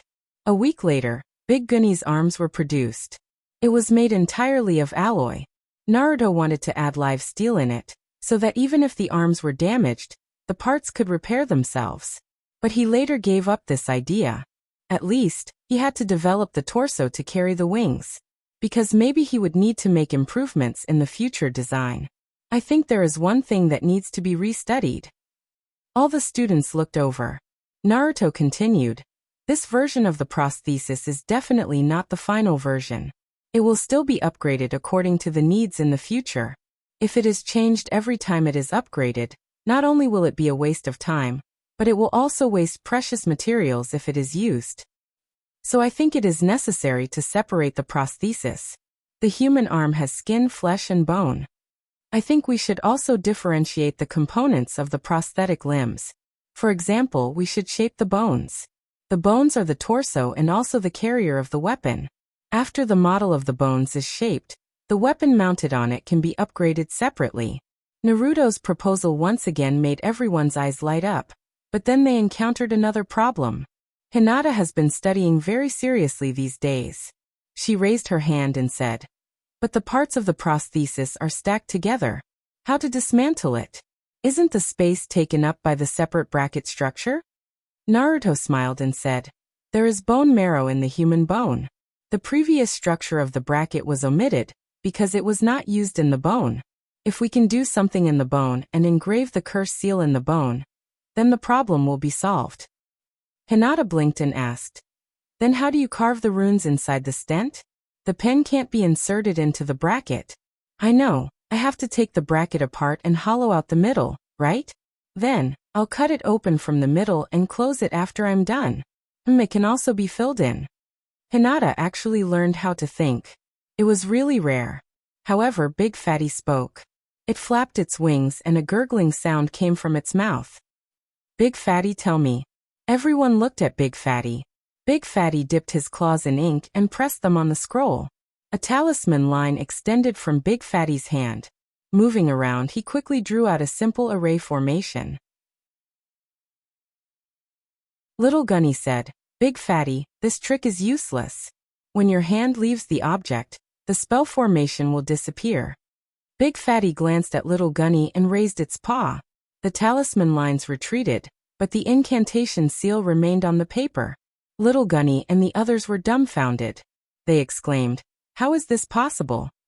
Naruto smiled and said, "As you can see, Big Fatty's answer method is what will be used in the future." Big Fatty just melted the ink into the talisman lines. The effect is as you can see. The girls were still staring at Big Fatty. Big Fatty's head was raised very high, looking like a top student. It was heart-wrenching. The real-life version was worse than a bird. Guni was the first to question. "Master, tell me, did you connect with Big Fatty mentally just now? You came up with the answer, right?" She called him Master, but her tone sounded more like it was Master. Fortunately, Naruto was already used to being called Master. It was just like how Xia called him Master. It was just a name, funny. In fact, in Naruto's heart, he still had the idea of having a warm and obedient little maid. Or rather, it was more appropriate to say that he wished for it. When the time comes, the little maid will obediently massage his legs, rub his shoulders, and warm his bed. It's funny. If I say that I used a mental connection to control Big Fatty to answer, and it will make you feel better, it's okay. The girls pouted. Bad students hated top students the most. Why don't I discuss with Xia about making a bird meat feast for tomorrow's meal? Resentment. Jealousy. The girls' souls had already begun to distort. I have another idea about drawing the incantation seal on the bone. When the talisman lines are fused with this special ink will have the property of being semi-material. In other words, it can penetrate ordinary metal materials and leave the incantation seal on the metal. With this property, If we can upgrade the incantation seal from the existing two-dimensional space to three-dimensional space, then we can inscribe more incantations with the same volume. Little Gunny was dumbfounded. What is two-dimensional? What is three-dimensional? How can it be upgraded from two-dimensional to three-dimensional? Naruto raised his hand and imitated Big Fatty without using a brush. He directly dipped his hand in the ink and drew a horizontal line, saying, "This line is one-dimensional. In this line, there are only two directions, front and back." Then he drew a vertical line vertically. This vertical line is also one-dimensional, but when the two one-dimensional lines are combined, it becomes two-dimensional. In this world, there are not only front and back, but also left and right. To be three-dimensional, we need to add a vertical line on the basis of the two. Just like the space we live in, there are not only front and back, left and right, but also up and down. To put it simply, a dot becomes a line. The line is one-dimensional. The line becomes a surface. The surface is two-dimensional. The surface becomes a body, and the body is three-dimensional. The upgrade from two-dimensional to three-dimensional is to superimpose the incantation seal. Then, a bone can contain several times more incantations than before. For the girls, it was a novel theory. If this thing was really successful, it would definitely be a milestone in the history of sealing. Little Gunny looked left and right, then looked up at the ceiling and down at the ground. He tilted his head and said, "Then we live in a three-dimensional world." Naruto smiled and said, "That's not accurate, or rather wrong, because our space is not fixed. It will constantly change with time, so it can be divided into two parts. As for what the body will form, I can't describe this definition, but in short, this is a characteristic of a four-dimensional world. Above this, there is also the existence of the soul. I've studied how to fuse the drug into chakra. After my clone ate the drug, the whole body was covered in the drug. But when I removed the clone, the drug didn't fuse with chakra back into my body, so I speculated that chakra and the soul exist in another dimension. Although the drug can fuse with chakra, it can't pass through this dimension, which proves that this dimension exists independently." Little Gunny pulled his fingers and said, "Time for Soul 5, so we exist in a five-dimensional space?" Naruto shook his head and said, "It's also possible that there are more, so it can only be said that it's a multidimensional space." Little Gunny nodded, Big Fatty nodded, and the other girls were dumbfounded. After the small class ended, Naruto took out the scroll that Orochimaru gave him. In fact, he was a little excited in his heart, as if he was holding a treasure map. Today, should he go for a treasure hunt? Should he control Big Fatty or Snake to explore the place first? He was a little curious, and he didn't know what Orochimaru left for him. Naruto didn't reject human experiments. From a scientific point of view, the development of medical treatment can't be separated from dissection. The so-called clinical trials were all human guinea pigs.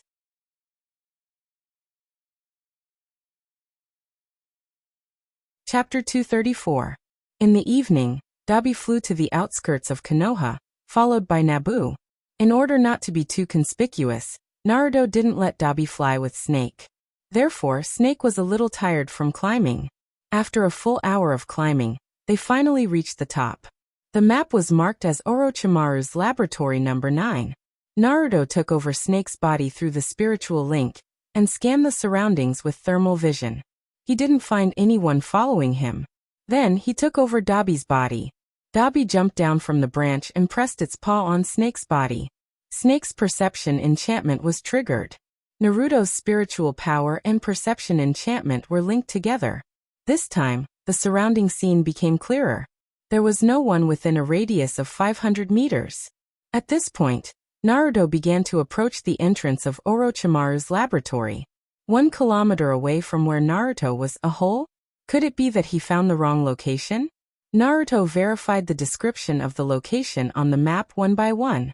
Yes, Naruto thought of Orochimaru's snake clone. If he used the snake clone, Orochimaru could indeed enter from this hole. It's really hidden. At the same time, Naruto was looking forward to this laboratory even more. Dabi was left in place to keep watch. Naruto controlled Snake to drill into the snake hole. It was a long cave with many twists and turns, and there were many forks. It was like a maze. Naruto felt a little headache. This caution was a little too much. Fortunately, Snake's perception enchantment was still there. Naruto's elimination of the path was relatively simple. In this way, after shuttling through the ground for almost 100 meters, the cave finally came to an end. What greeted him was an electronic door. This was a good idea. Because it was an electronic door, there was no chakras fluctuation, so it could avoid detection from the perception enchantment. 9-grid electronic lock. Naruto took out the scroll again and looked at it. He really found 6 numbers. 6 numbers, 9-grid electronic lock. Naruto couldn't help but think of an ATM. 6 numbers were entered in succession. Asterisk, asterisk, asterisk, asterisk, asterisk, asterisk. With a click, the electronic lock popped out, revealing the snake hole behind it. Naruto controlled the snake to burrow in. At first, it was extremely narrow, but after walking for dozens of steps, it suddenly opened up, and it was pitch black. How comical. Under his perception barrier vision, this was a square-shaped house. There was a huge container that looked like a jar. It was empty inside, but it was unknown what it used to be. There was also the operating table. Naruto was familiar with it. He had seen it many times when he was in the hospital. Naruto looked at the model of the instruments. They were all quite new. 80% of the instruments used outside were still of the same model. And then there were the microscopes, and so on. This was a house, and there was another one next door. Naruto controlled the snake to continue crawling inside. Different from the previous room, this room was an office. There were many words written on the 4 blackboards. At first glance, Naruto understood a few of them. One of them was a drawing of a human body, dissection. Next to it was a record of chakra and the body. Why does it seem a little familiar?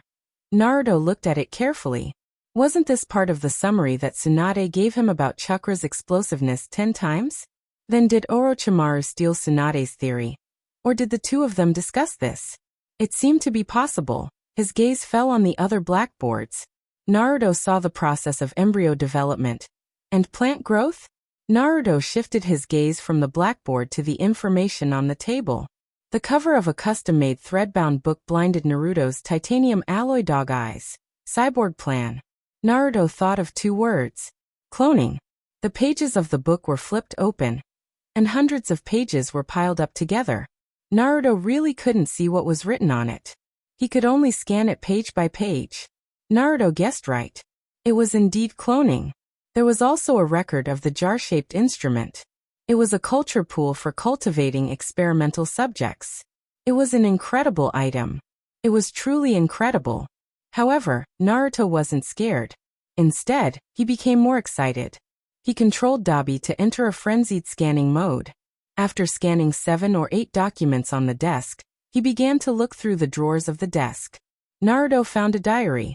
There were a total of 365 pages, corresponding to 365 days. There was a record of the progress of the experiment, as well as Orochimaru's thoughts. There were a total of 3 such notebooks, which meant 3 years. Naruto found the first one. The first one was not about cloning, but the cultivation of plants. Or rather, it was an observation diary. Orochimaru was inspired by how half a potato field would sprout into a brand new plant when buried in the soil. He determined that cells still had totipotency after differentiation. That is, they contained all the DNA as a whole. It took Orochimaru a year to study plants, and then he began to study organisms. Orochimaru wanted to confirm whether animal cells also had this kind of totipotency. Orochimaru transplanted the nucleus of the small intestinal epithelial cells of the vole into the egg cells without the nucleus and stimulated it to divide. As a result, he found that such egg cells could still develop into voles, proving that animal cells also had totipotency, and that the genetic material was in the nucleus. Then Orochimaru transplanted the nucleus of the small intestinal epithelial cells of the vole into the egg cells of the mother vole without the nucleus. And another vole produced a cloned mouse, proving that the nucleus of highly differentiated adult cells also had the totipotency of differentiation and development. A year later, Orochimaru's eyes fell on human beings. He began the study of human cloning. It was recorded in the diary that he imagined using this method to cultivate countless spare bodies for himself and achieve immortality through reincarnation. The third year, the third diary, recorded the process of human cloning. He succeeded but also failed. He succeeded in making clones, but the lifespan of clones was too short. Orochimaru wanted to find the reason, but he failed. Then he turned his attention to other people. Since the lifespan of clones was short, then he should use the bodies of other people who already had the reincarnation path. At the end of the diary, there was a note. Tangible things will eventually be destroyed, and only intangible things will be eternal. The method of immortality that belongs to me will be the selection of excellent vessels, and I will live forever in the world during reincarnation. Awesome. Naruto felt that he was right not to kill Orochimaru in the first place. Orochimaru should be included in the list of intellectual property rights protection in the world. Ridiculous. Then should he try cloning? If he learned it, then he could use this method to cultivate real limbs for Gurney and the others. Was there anything in the world that Naruto didn't dare to do? Then of course he would try it. Naruto controlled the snake to tour the laboratory again. This time, Naruto seemed to see Orochimaru's figure walking through the room, constantly performing experiments. Genius. Compared with Orochimaru, Naruto felt that he was still too far behind. However, knowledge was always like this. It may take a long time to create it, but learning it, for Naruto, it was just a matter of following the records and experimenting. But there was still a problem. Naruto couldn't enter the laboratory with his body. It was easy to transform into a small animal, but the problem was, Naruto's chakra was sealed.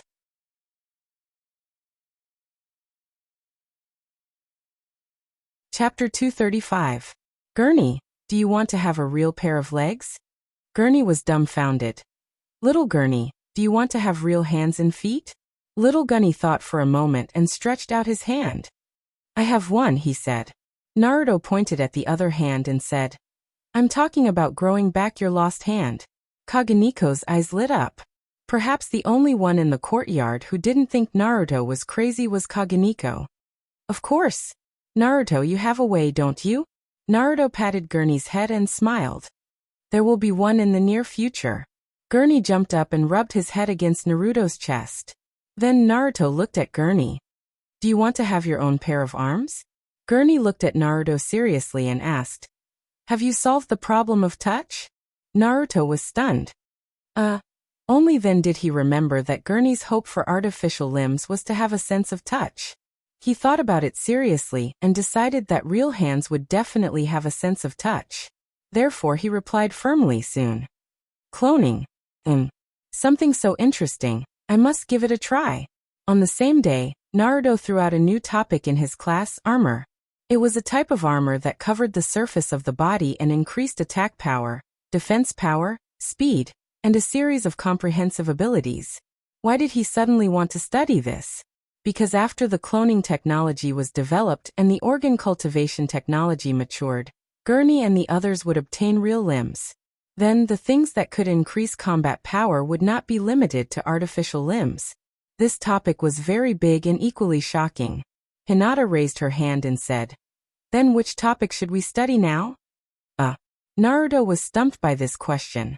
The future was indeed infinitely beautiful, but human power was limited. Currently there were 3 topics. The mechanical wings topic, the differentiation of the artificial limb system, which was the separation of bones and flesh, making it easier to upgrade, and the metal armor topic. First of all, the mechanical wings must be attached to the metal armor, so the metal armor must be at the front. Then should the research on the differentiation of the prosthetic limb system be abolished? In a sense, once a real arm was developed, the artificial limb would lose its original function. However, Naruto felt that it was a pity to abolish it like this. That day, after Naruto proposed to split the system, the girls actively discussed it, and they had already implemented many good ideas. It would be a huge blow to their enthusiasm if they were to be crippled just like that. Then, were there any other uses for prosthetics? Other uses?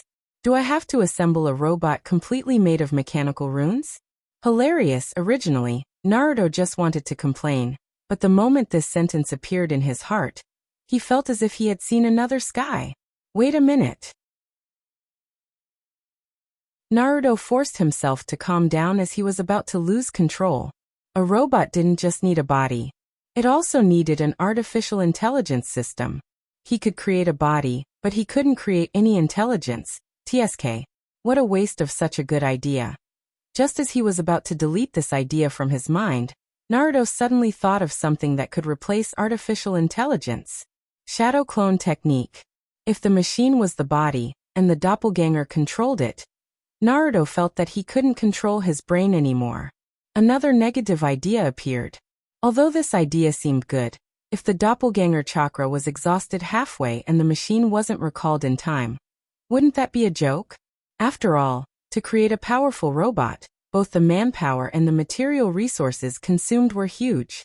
Then a solution popped up. He could mark the machine and then recall it with psychic runes. Damn. I'm 2F** King Smart. Then this plan would be called the Descent of Megatron. What the hell is the Descent of Megatron?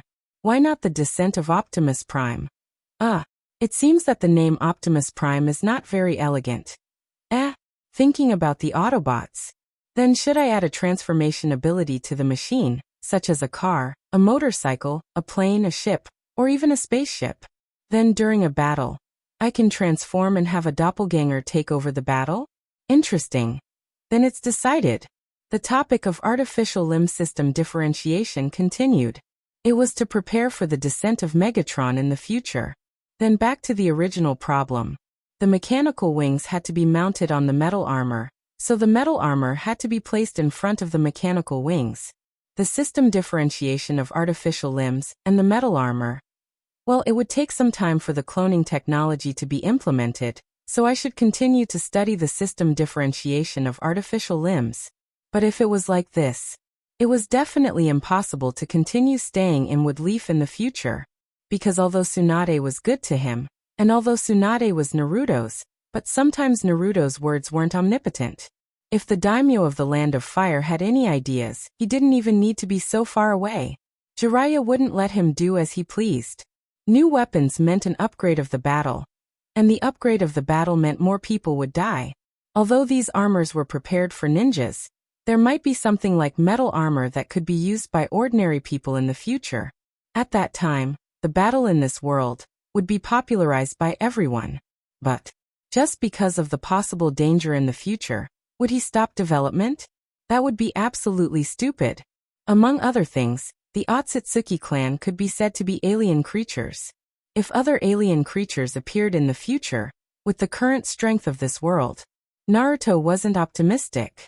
Even if he took 10,000 steps back, would Naruto think so much? Funny, he would only pursue a more interesting life. In his words, what's the difference between not seeking death and being a salted fish? The elegant version, if you don't go crazy, will be old. So, hee. Naruto had a strange smile on his face. The girls in Naruto's classroom tilted their heads and looked at Naruto, who suddenly stopped talking and laughed foolishly. They all thought at the same time, is their sensei's brain broken again? Naruto's inner world continued to be active. Then, where in this world is suitable for him to develop? First of all, it must be inaccessible. The land of wind? In the desert? To be honest, Naruto didn't like yellow sand everywhere. Then in the high yellow slope of the land of earth? Should he sing Arajuo? Funny. Then the land of snow seems to be a very good place. In addition, he has the ice release bloodline boundary. There, he can kill a shadow level without using the rain technique. Isn't that a bit exaggerated? Shadow level is very far away, right? On second thought, Danzo is also considered a shadow level, right? Didn't he still get killed by me? Then the land of snow. If there is a place, there must be money. Large-scale weaponry needs money. How to solve the problem of money needs to be thought about. The girls finally couldn't wait any longer. Hinata also couldn't help but poke each other in front of her chest. Naruto-kun, what topic are we going to study next?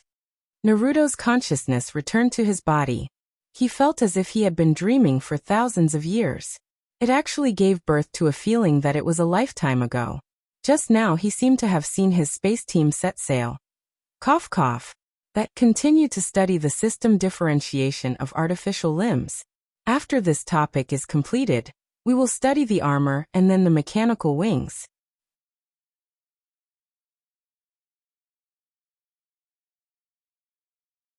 Chapter 236.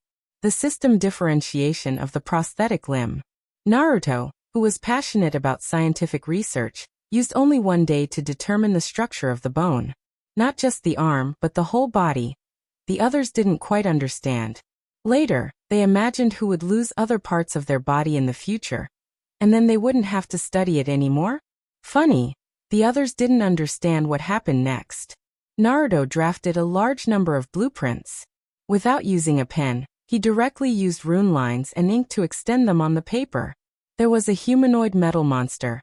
A four-wheeled car? Hinata had been to Snow Country and understood some of it. Those who had never been there only thought that it was an iron box with 4 wheels, and it was quite an exquisite box. In fact, Gurney wondered if it was a wheelchair for her. There were also things that flew in the sky and swam in the water. Naruto couldn't control himself, and the girls were confused. However, Big Fatty was very interested in it. He looked thoughtful as if he had understood something. When the girls saw this, they put away the confusion on their faces and pretended to understand. Oh, so that's what it looks like. If you want to know what it looks like, don't ask me, asked Big Fatty. So, the next day the mechanical bone structure was upgraded again. The overall upgrade allowed it to move and reassemble in a strange way. The girls still didn't understand, and Big Fatty's gaze became deeper. On the third day, Naruto sorted out the information. The blueprints were piled up to fill a 10-square-meter room. Then, Naruto realized that he seemed to have gone off track again. Now he needed to study the prosthetic limb.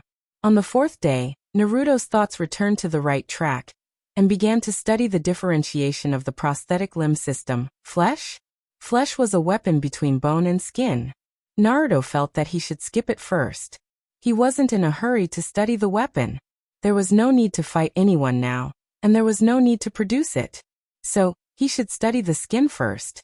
Naruto wondered if he could fulfill Gurney's wish and establish a sensory system that could connect with nerve tissue and transmit the sense of touch on the basis of the skin. This topic had never been done before, so it was a little difficult. However, it wasn't a problem for Naruto. Although he didn't study it, he already had some ideas in his mind. For example, the medical ninjutsu, since chakra can be converted into electrons, it has the foundation to interact with nerves. This is because the conduction of the nervous system is the process of positive and negative charges conducting electric current. On the fifth day, the women began to calculate the bone structure that was compatible with Big Guanni, Little Guanni, and Big Guanni. Naruto did a nerve conduction experiment. On the fifth night, Naruto thought of something. Although his idea was great, but with just a few of them, their manpower was limited. Recruit and nurture new students? Now that the topic had been established, to be honest, Naruto had no intention of teaching new people. Then Naruto came up with a bold hypothesis. Why don't we use dead people? What dead people? Edo Tensei. However, the Edo Tensei wasn't omnipotent.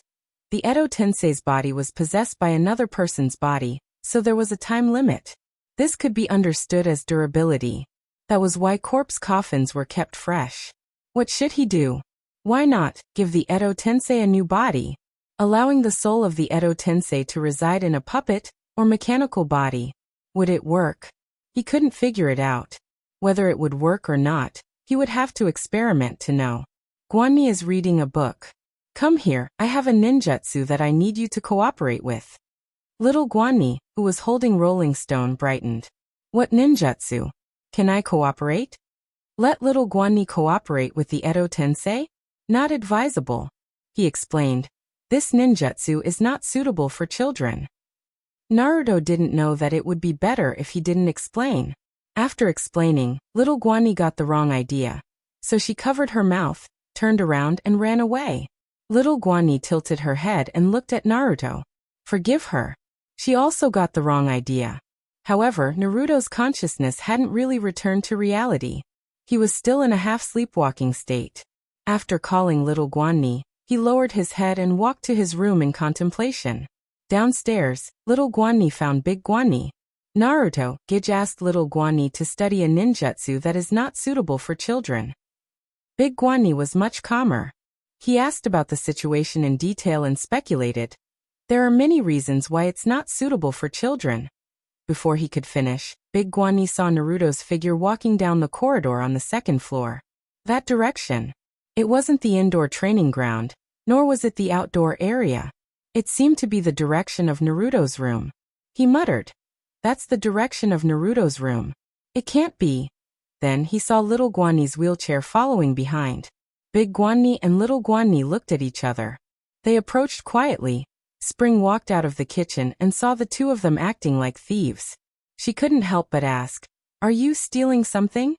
Little Guanni put her finger in front of her mouth and quietly made a gesture. She pointed upstairs and whispered, "Naruto, Gage wants to do adult things with Guanni." When she said that, the tone had completely changed. Spring's interest was piqued. She joined the group, but she didn't crouch or stand on tiptoe. She walked silently. Summer sensed the abnormality of the group and couldn't help but follow. And so when Naruto and little Guanni walked into the room, 1, 2, 3, 4 little heads popped out from the corner of the room one after another. They squatted in the corner to eavesdrop. Inside the room, Naruto placed the prepared mice on the ground.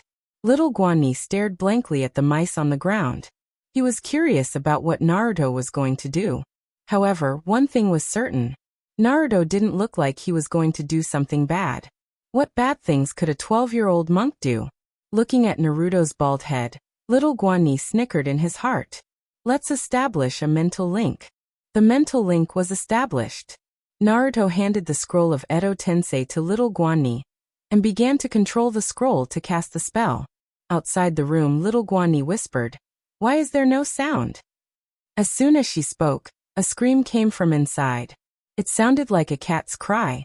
Little Guanni's little face was red.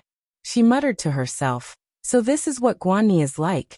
Then, the cat's cry became louder and more rhythmic. Little Guanni's face turned even redder. Big Guanni also looked a little drunk. Chun had a serious look on his face, like an old scholar. In Xia's perception, she saw a mouse turn into a cat. Then Guanai teased the cat, and the cat meowed. What a magical ninjutsu. It could turn a mouse into a cat.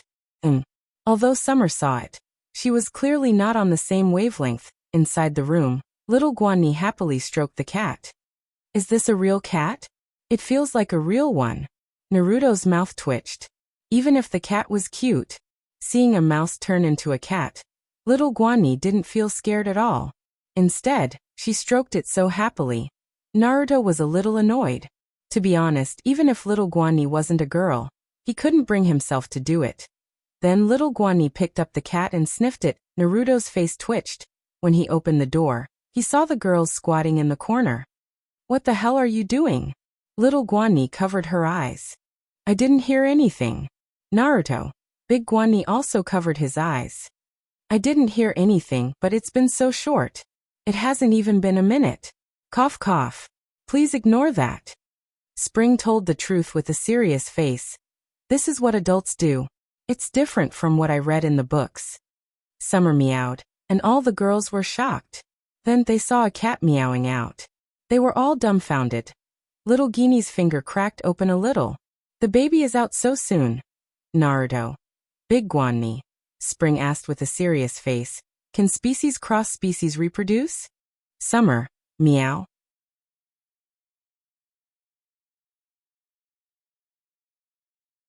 Chapter 237. Now that he had confirmed that he could control others to achieve the Edo Tensei, the next step was simple. He just had to find a vessel. It sounded simple, but in a time of peace, it was also difficult. At this time, Naruto really hoped that someone would stand up to him, so that he could capture them and use them as a vessel. But a cool breeze blew past, and the leaves rustled. Sparrows flew between the shadows of the trees and chirped. At a glance, the trees were green, the sky was blue, and the clouds were high and far away. It was truly a peaceful scene. At this time, a thought appeared in Naruto's mind. Danzo's henchman. If they knew that he was the one who killed Danzo, they might pay him a visit. Then, should he release the news? If he did, how should he go about it? First of all, he couldn't let Tsunade think that it was Guni and the others who released the news. Then the best candidate would be Orochimaru. That seems feasible. He didn't know what Tsunade would think if she knew what Naruto was thinking. Maybe he'll release the Ein seal and beat Naruto up when he's excited. After all, she had spent a lot of effort in order to prevent this news from spreading. She didn't even hesitate to list this matter as top secret. What was top secret? If it was leaked, it would be dealt with as a traitor. How would the traitor be dealt with? There was no need to capture them alive. If they encountered them, they would be killed without mercy. Fortunately, Naruto gave up on the idea in the end. The reason he gave up was because he couldn't perfectly blame Orochimaru for releasing the information. That would make Guni and the others suspicious. One thing about top secret matters was that they would rather kill the wrong person than let them go. To put it simply, as long as they were suspicious and didn't have the right to appeal, they would be able to get a meal. This was the tyranny of top secret matters, and also Naruto's prestige. How about becoming a Naruto in the future? At the mention of Naruto's name, Naruto found that his heart didn't waver at all. He didn't have any thoughts at all. In fact, he couldn't even compare to Guni calling him master. Master, we've completed the calculation. Say the word CC, and at CC Naruto returned to his room. 6 people and 1 bird sat around the table. There was a stack of calculation formulas on the table for each person. Have you verified the exchange? The girls nodded repeatedly. Hinata asked curiously, but what kind of sealing array does this formula come from? It's so complicated, and you've never talked about it before. Naruto smiled but said nothing. He thought to himself, would I tell you that this is the dismantled version of the seal that Tsunade put on me? The so-called disassembled version was the formula that Naruto obtained after combining the key and the seal on his body to obtain the structure, then performing the primary decoding. Because of the large amount of calculation, and Naruto did not want to spend too much time on it, the girls became free labor. It feels so good to have students. These formulas are just a test of your calculation ability. By the way, Guru and the others have calculated their bones, right? Let's go to the casting room in the outskirts and cast their bones first. Once the casting is done, you can practice branding the runes inside the bones and practice the vertical stacking of the runes. The girls accepted the order and successfully skipped the topic. They spent the afternoon in the casting room. Sakura was in charge of quenching the metal, and Naruto was in charge of processing. It felt a little like when Naruto and the shop owner forged the beheading sword together. At night, Naruto hid in his room and scanned the girls' calculations on the paper. Next it's time to crack the seal. Naruto grinned. Fatty, come here. He linked his mind to Fatty, and Fatty slipped into Naruto's room. Then, Naruto controlled Fatty and pressed its claws on his body. Chakra entered his body, and the seal on Naruto's body appeared and spread all over Naruto's body. The runes on Fatty's hand linked to the main rune and guided the runes copied from Tsunade into Naruto's body, and the runes changed accordingly. Next was the partial cracking. First, Naruto chose to crack the mental link with 9 tails. 10 minutes later, the cracking was successful, and Naruto's consciousness successfully entered the sealed space of 9 tails. 9 tails was sleeping. 9 tails was sleeping soundly. 9 Llamas sensei? Naruto tried to call out. Now that the mental link was connected, 9 tails should be able to receive his message in theory. However, Naruto's 9 Llamas sensei was still sleeping soundly. Calling out to no avail, Naruto began to look for the reason, and finally found that the part of the seal that sealed 9 tails was broken, but as the seal was undone, it triggered a change in the other seals, so the overall seal became another appearance. What was this? A trap within a trap? Or a trap in a pit? Naruto felt his liver hurt. After finding the answer, his consciousness entered the sealed space of 9 tails again, and Naruto finally found the problem. On the railings formed by the 8 seals, there was a new layer of seals. It was this layer of seals that made Naruto look at 9 tails from afar. Could he look at it from afar but not touch it? Funny, before Naruto left, he glanced at 9 tails' sleeping face. TSK, quite obedient. Naruto wanted to try what it felt like to touch Kyuubi. He didn't know which was softer, Ninetales' fur or Rolling Stones. After leaving Ninetales' sealed space, Naruto recorded the new type of seal on his body. He was going to continue giving the girls homework tomorrow. Big Fatty tilted his head and looked at the stack of straw papers on Naruto's bed. Naruto felt a little guilty and asked tentatively, "You saw it?" Big Fatty nodded, and then shook his head. Naruto understood what he meant. Translated, "I saw it, but I didn't say it." Naruto stroked Big Fatty's head and praised, "Good boy." At the same time, just as Naruto cracked the first layer of the seal, the circle on Tsunade's hand changed shape and turned into a crescent moon. The change of the seal was accompanied by a burning sensation. Tsunade was shocked for a moment, and then laughed. "Not bad, you cracked the first layer of the seal so quickly, but if you want to crack the second layer, you have to get the seal on my hand again." Thinking of this, Tsunade smiled strangely. Chuck injected the seal, and the seal moved, climbing up his arm to his shoulder, and then to his chest. Then he took out a brush, dipped it in special ink, and drew a square seal in the original position. Tsunade thought, in 2 days Naruto will find that the new type of seal doesn't work well with the old key. At that time he will think of stealing it again. It's okay if he doesn't steal it, but if he does, this seal will make the original seal more complicated.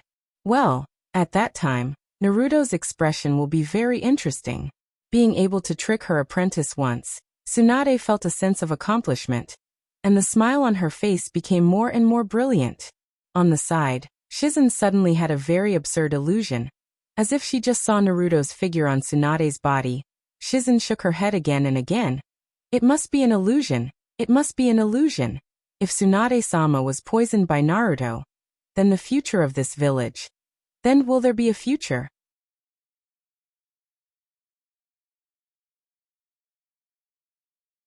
Chapter 238. However, what Tsunade didn't expect was that in the following week, Naruto didn't come looking for her. Could it be that her question stumped Naruto? No. To be precise, Naruto suddenly thought of something very stupid.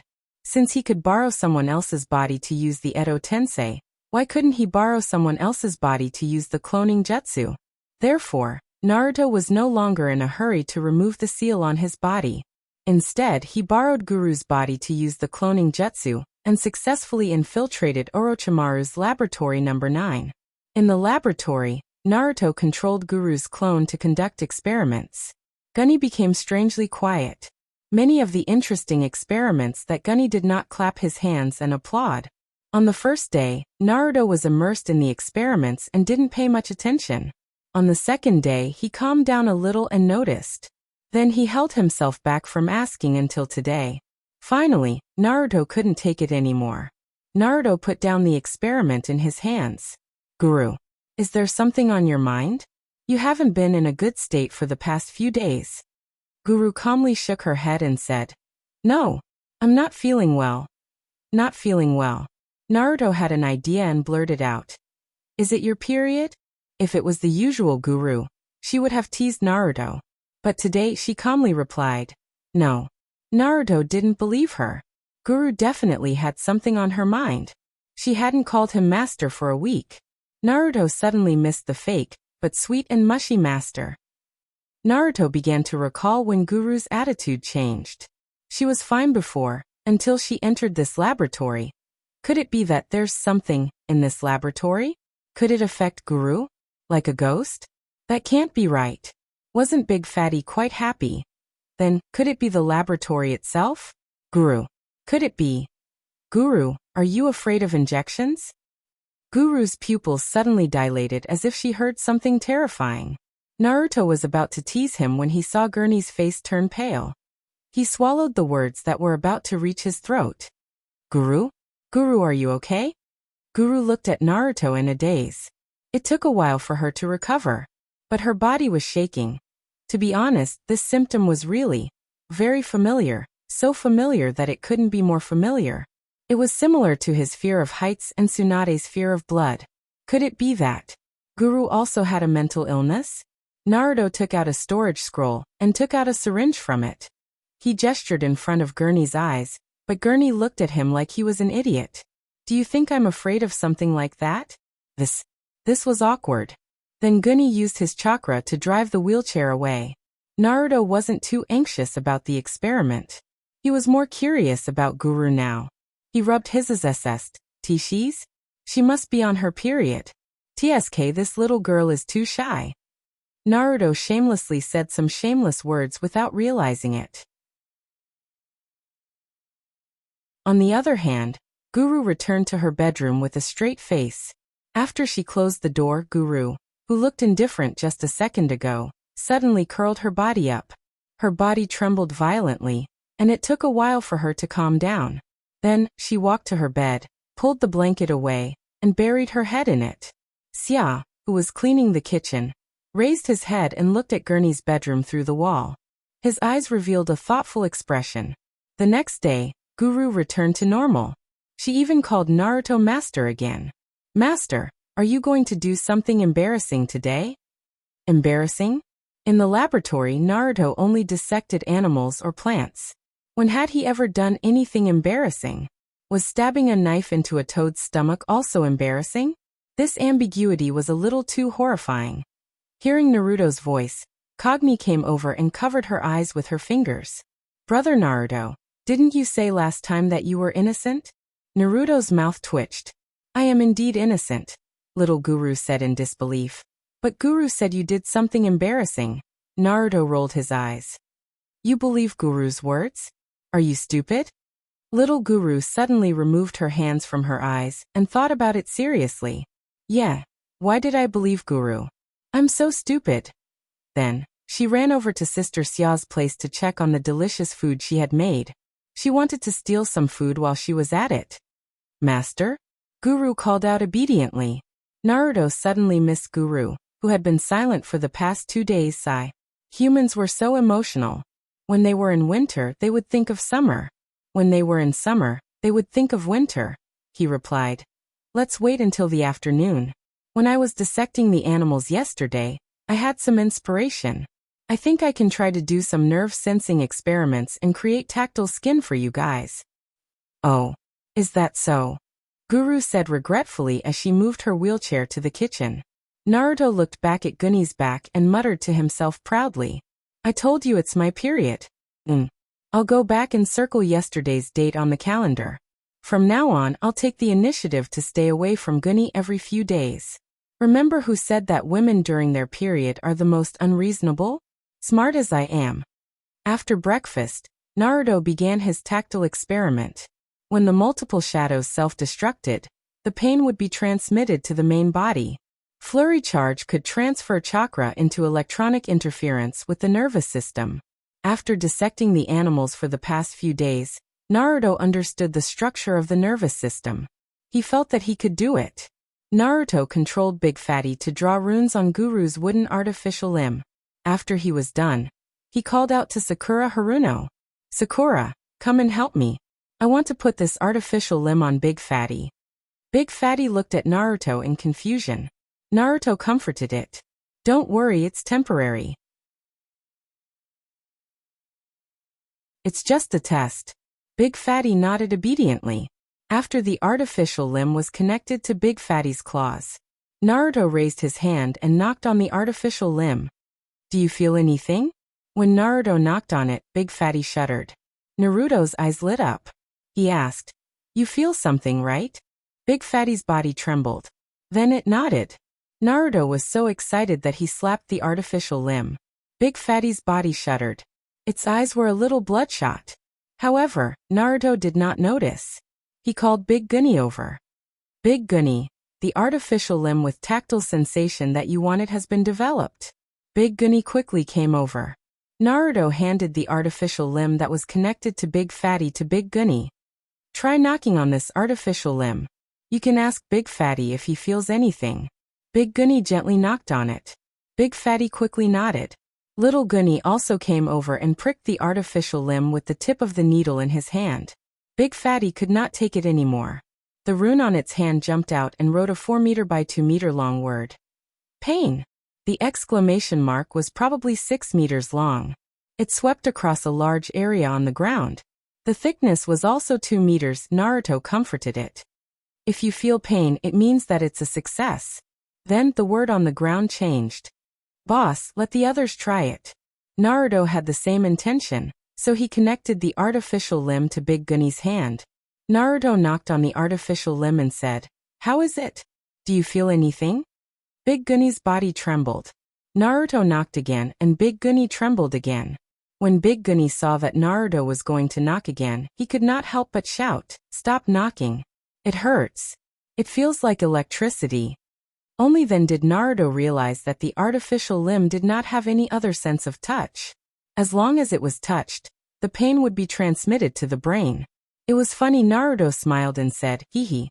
This can be considered the first step to success, right?" "What's that saying?"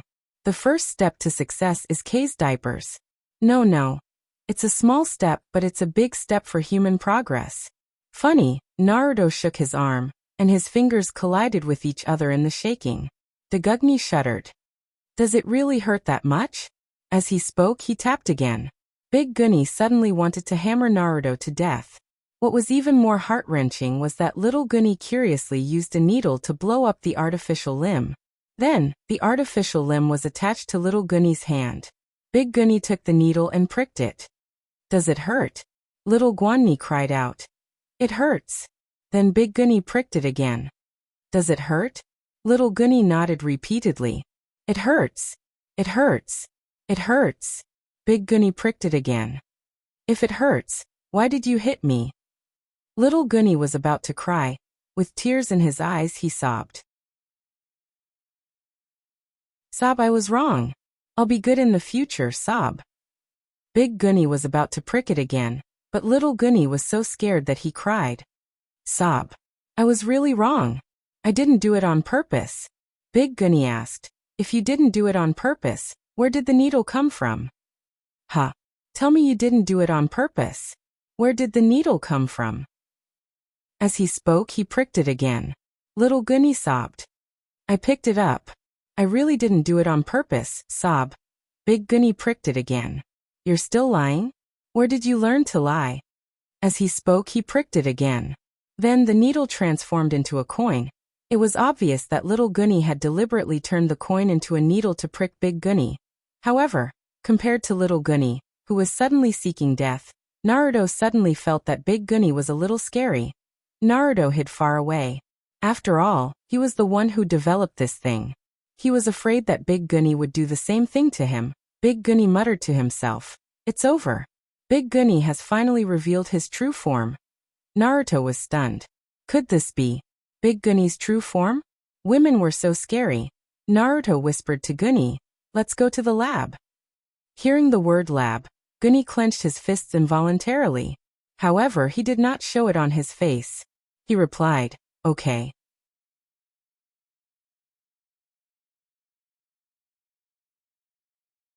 Chapter 239. Naruto controlled the doppelganger to conduct experiments in the laboratory. Gurney asked, "Hey, Naruto, what are you trying to find out?" How dare you, mate? How dare you call my name?" Could it be that Gurney's illness has been cured recently? Naruto controlled the doppelganger as he replied, "Well, I'll tell you when I'm done with my research." I'll give Gurney and the others a big surprise then. In the shop owner's living room, Naruto did not notice that Gurney's expression was a little gloomy. The experiment went on for another hour. Gurney's doppelganger suddenly stiffened and turned back into a snake with a bang. The chakra that Gurney had attached to the doppelganger had been used up. This was the end of the morning's experiment. Naruto was still a little excited, but he had no choice. Not everyone in the world had an endless supply of chakra like him. His doppelganger could easily last for a few days. "Rascal, don't lie on the ground and play dead. Hurry up and crawl back. We still have experiments to do in the afternoon." Naruto urged the doppelganger through the mental link. The doppelganger lying in the laboratory stiffened and opened its eyes. Its originally cold snake eyes were now filled with resentment. For the past few days, the doppelganger had been going back and forth from the laboratory to the shop owner's house twice a day. Its biggest wish now was to find a quiet place to lie down for a while. However, such a small wish had become its biggest wish. Back then, should it have followed Silly Bird to Boss's side? The doppelganger started to doubt its life as a snake. Wouldn't it be better to be a salted fish quietly? In the past, it had been a little muddle-headed, catching voles for a living every day. However, at least it could sleep until it woke up naturally. Now it had good food and a good place to live. It also had dreams and pursuits. Alright, for the sake of the rare steak and delicious fruit wine every day, I'll bear with it. Mumbling to himself, he twisted his body shamelessly, swaying from side to side as the Son of Heaven walked forward. At the same time, he began to hum the song that Boss would occasionally hum in his heart. The same chicken, the same eggs, the same us. How did we become the source of infection? From I don't want to say I'm a chicken. To be honest, Shameless didn't really understand what the song was about. He just felt that the tune was very rhythmic and pretty good. That day, it was a beautiful day. His boss suddenly hummed this song, so Shameless Snake liked it and remembered it in his heart. Just as Snake Shameless was humming a strange tune in his heart and rushing back, Naruto once again began his research on the tactile system. There was still a big difference between the sense of touch and the sense of pain, so Naruto planned to study it seriously. It was just that Naruto didn't have chakra, so he couldn't try it himself. So, the innocent Rolling Stone was used as the big white rat. During this period of time, Rolling's intelligence was also rapidly increasing. In the beginning, she couldn't even brush her teeth properly. Now she could play cards with Fatty and Snake. They played Do-Diju, which was originally taught by Naruto to Gorny and the rest. After all, the three sisters were just right. Later, the three little guys learned it, so when the sisters were not playing, they would borrow the cards to play a few rounds. Sakura Haruno. Okay, the connection is successful. The prosthetic limb was successfully connected to Rolling Stone's body. Sakura Haruno returned to the girls to study the metal armor project. The first project was the system differentiation of the prosthetic limb. After studying the bone and branding it with the curse, it was temporarily put aside, waiting for Naruto's research on the tactile system. After all, there was no need to carry weapons now, so the prosthetic limb that was used for daily use only needed bone and flesh. After Sakura Haruno left, Naruto flicked the prosthetic limb. Does it hurt? Rolling Stone shivered and nodded repeatedly. Naruto nodded and changed the structure of one of the curse seals, so the connection between the tactile system and Rolling Stone was temporarily cut off. In short, Naruto set up a switch between Rolling Stone and the prosthetic limb for the sake of convenient debugging and research. Otherwise, he couldn't let Sakura do the surgery from the beginning again and again, right?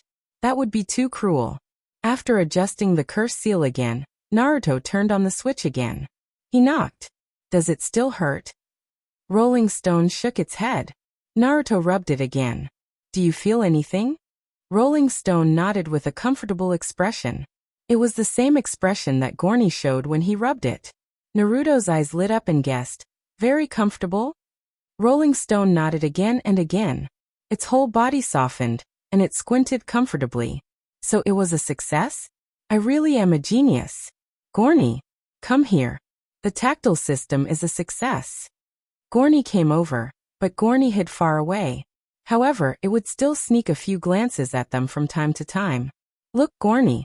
Rolling Stone is very comfortable, and it doesn't hurt anymore. Gorny cautiously tested it a few times, stroking or knocking on the prosthetic limb.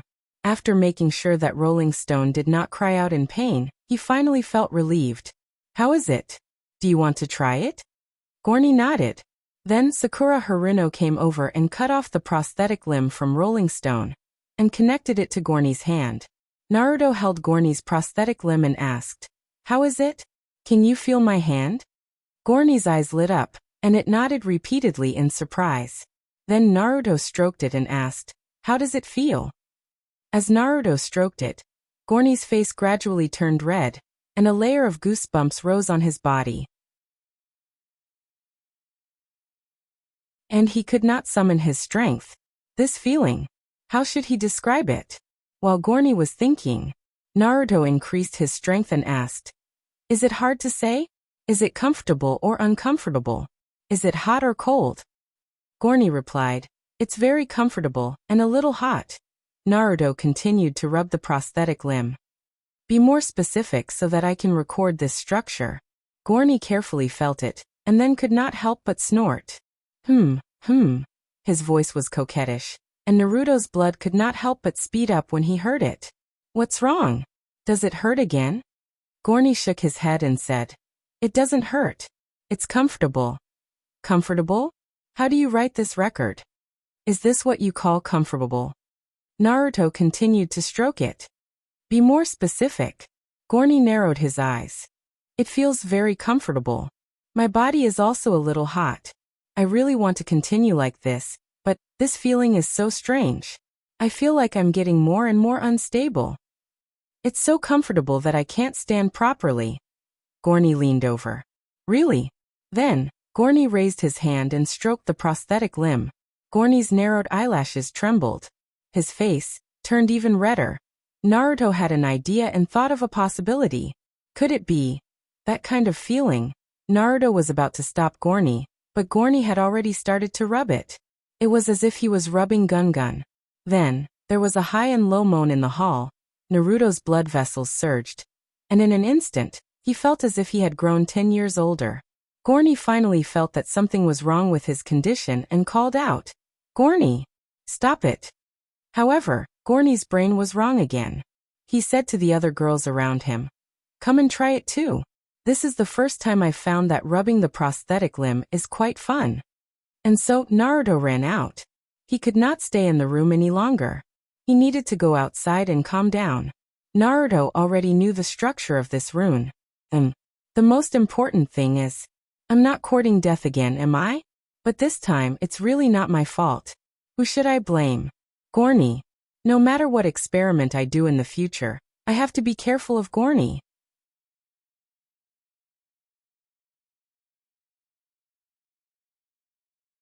Chapter 240. In the blink of an eye, a week had passed. During this week, Big Gunny was a little cold to Naruto. He would not speak if he could, but if he spoke, Big Gunny, I guarantee that the tactile system will be completed this time. Naruto looked very confident. However, Big Gunny only glanced at him coldly and replied with a single word. Okay. Then, aren't you going to give it a try? Big Gunny turned around and stared at Naruto. It was Big Gunny's freezing stare. Alright, Naruto lost.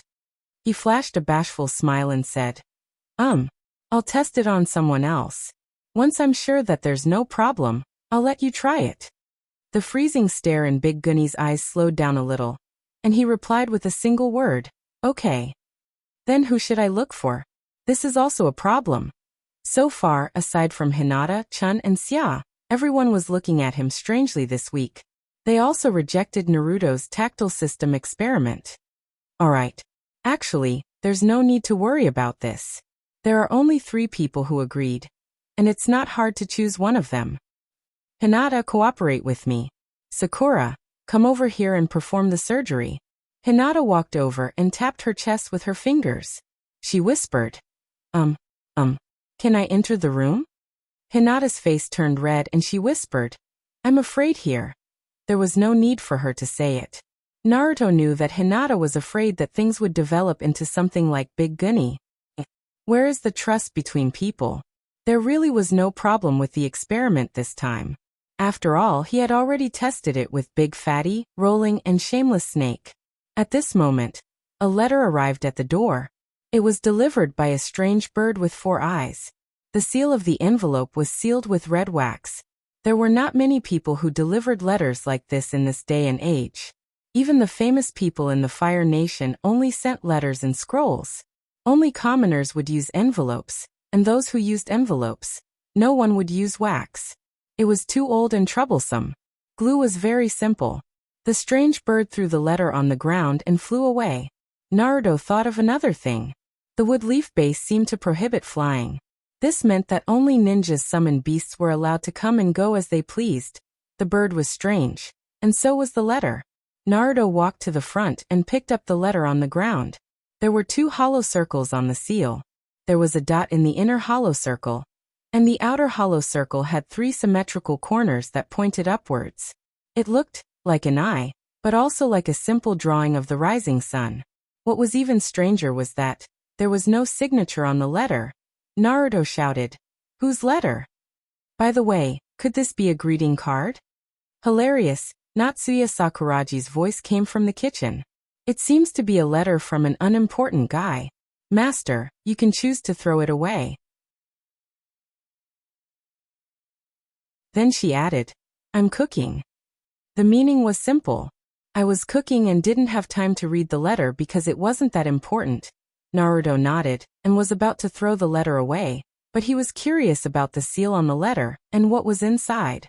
He asked, "Then can I take a look inside?" Summer replied, "Yes, yes, as you wish." Reading someone else's letter was bad behavior, but it was different with consent. Naruto tore the letter open. There was only a single piece of paper, a single sentence, and a signature. "Hand over the 3 experimental subjects." It was from Hirako. Naruto didn't know who the 3 experimental subjects were, but with the name Hirako, it couldn't be that guy, could it? Perhaps they just had the same name? Naruto mentally linked with Xia, and at the same time, shared the scene in front of him with Xia. "This Hirako. Do you know him?" Summer replied, "I do." She replied that she knew him, not that she knew him. Did that mean that the two of them weren't familiar with each other? Naruto licked his lips and asked, "Then can I ask, what does this guy do?" Summer replied, "He's the leader of a mercenary group. He likes to explore ancient ruins and collect information on special bloodline limits." He likes to collect information on special bloodline limits. Naruto's lips twitched. That meant that this Hirako was the Hirako he knew. Big Boss. Would Leaf's defector ninja, who researched the forbidden technique Onigiri Jutsu that could devour bloodline limits. In the original world, before he was killed by Naruto, he had fused 4 bloodline limits. If he hadn't been so stupid as to eat the futon shuriken like candy, he would have been a man or a woman. Naruto didn't know much about Hirako's gender. Naruto continued asking, "Then the 3 experimental subjects written on the letter wouldn't be Guni and the others, right?" Summer replied, "That should be the case." Naruto suddenly felt a sharp pain in his liver. He had thought that he would be able to do some research after scolding Danzo. Was he supposed to scold Hirako now? Moreover, he couldn't use chakra. How was he supposed to scold Hirako? Hirako was a guy who had 4 bloodline limits. Also a mercenary organization. A mercenary organization in this world. Naruto's heart skipped a beat. Summer. That mercenary organization wouldn't be an underground market, right? Summer paused for a moment before asking in surprise. Master knows about the underground market? Naruto's heart skipped a beat, and he asked, "Did I hit the nail on the head? If Hirako was the leader of the underground market, then things wouldn't be fun." Summer continued to pick vegetables. You can say that. He's also a member of the underground market, but the mercenary organization I mentioned is an organization he created himself. A member? So Hirako wasn't the leader of the underground market? Naruto heaved a sigh of relief. He paused for a moment before asking, "But, Summer, is it all right for you to tell me this?" Summer asked curiously, "What's the problem?" Naruto replied, "Something like confidentiality." Summer smiled. "If it's master, of course it's fine." She suddenly felt so warm inside. As for why he was asking Summer, it was because this letter was obviously for Summer, or Spring. Either way, it was for both of them. Little Gunny came over. "Brother Naruto, whose letter is this? What does it say?" Should he show it to little Gunny? Or, this might be a good opportunity to lay all his cards on the table. This so-called laying all his cards on the table was not a ploy, but rather, it was time to ask about Gunny's identity. Originally, it didn't matter if Naruto didn't ask or not. He didn't care, but now that Hirako was involved, Naruto showed the letter to little Gunny, but little Gunny blinked cutely as if he didn't understand anything. Big Gunny was currently avoiding Naruto, and Gunny was also a little cold. Naruto's liver was hurting. He suddenly realized that his status in the family was slipping, and it was slipping faster than Napoleon's Waterloo. "Gunny, come over and take a look at this letter." Gunny used chakra to move his wheelchair over. With just a glance, Gunny's hair stood on end. Chakra went berserk uncontrollably, and a scorching wave of fire swept towards Naruto. Everything happened too quickly, and Naruto did not expect Gunny to suddenly attack him. Naruto's physical strength exploded, and he retreated in a flash. A coin suddenly unfurled and blocked Gunny's fire. Gunny shouted, "Get out of my way!" Little Gunny stood in front of Naruto. At the same time, Summer appeared behind Gunny and unsheathed his sword to slash at Gunny. "You dare to attack in front of me? Seems like you're prepared to die." Gunny's wheelchair suddenly twisted and turned into an iron ball, wrapping Gunny in it. Ding! The sword was blocked. At the critical moment, little Gunny stepped in to protect Gunny. Summer looked at little Gunny expressionlessly and said calmly, "Do you want to die too? This level of defense." Summer's chakra erupted, and the aura it produced froze the air in the room. It felt like an invisible hand was on everyone's throat. "It's not enough." The sword slashed down. Naruto shouted at Summer through their spiritual link, "Stop." Xia's sword stopped. The metal wall had already been sliced open, leaving behind a long opening. Fortunately, the wall did not fall, and Gunny should be fine. "I think there's a misunderstanding here. Everyone calm down and sit down to talk, okay?" Everyone stopped, and little Gunny burst into tears.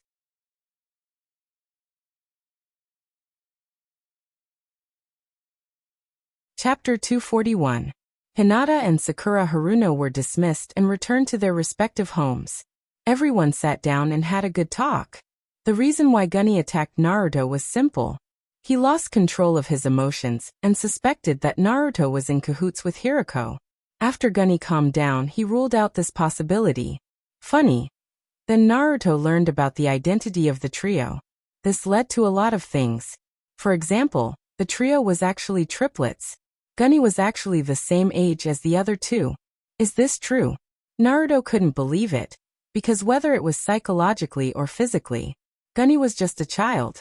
As a medical ninja, Naruto was very sure of this. Degeno explained. After Gunny's body grows to 9 years old every 3 years, his body will return to its original state.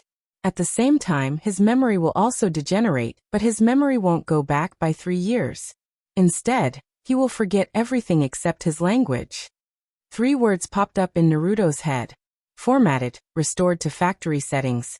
Funny, it felt a bit ridiculous, but it seemed like the unkillable Haiden in the Akatsuki was even more ridiculous. Then, Gunny's Kekkei Genkai, Degeno, born with it. Then you, Degeno, born with it. Then what about your parents? Degeno. Never seen them, we were born in a laboratory. The people we saw were all masked medical ninjas, but we killed them later. Okay, 3 Kekkei Genkai for triplets. How did they do it? Naruto fell into deep thought. Kekkei Genkai. Hirako. Demon Jelly Jutsu. Is it related to the Demon Jelly Jutsu? I wonder if the Kekkei Genkai obtained from the Demon Jelly Jutsu can be inherited. Maybe their parents learned the Demon Jelly Jutsu. Then a single Kekkei Genkai and a single Kekkei Genkai combined to give birth to 3 children? It's possible, but the timing doesn't add up. Hirako was from the same era as Orochimaru and Jiraiya, and he was in his 50s. How old was Hirako when he learned the Demon Jelly Jutsu? It's impossible to do so many things in just 20 or 30 years. Unless it's someone else. That person used the Demon Jelly Jutsu to cultivate Gunny's parents. Then there was Gunny. Then, who did Hirako inherit the Demon Jelly Jutsu? Naruto used his mental power to deduce all the possibilities. But a deduction was still a deduction, and the best way to confirm the truth was to ask Baliohu. Let's put that aside for now. Let's not think about that for now. There's a question. How did Hirako know you were here? Naruto looked at Gunny, and Gunny nodded. Also Siii Hirako. Naruto looked at Gunny, Big Gunny and Little Gunny. The two of them nodded again. Alright, this at least proves that we can trust each other. Then there are 2 ways your identities could have been exposed. The first is that when you went to save me, you were seen by someone who knew you. The second, with Leafs. At least Naruto knew that Jiraiya had found out Gunny's identity. Naruto speculated that Jiraiya didn't investigate that deeply, But at least he found out about the underground exchange. But did he sell Gunny's information to the underground exchange? What good would that do? Reap a reward? Or banish the three of them from Woodleaf? Or did he want to test something else? For example, the store owner, Haru and Sia. In fact, Naruto had already noticed something unusual about Haru, Sakuratani and Sia.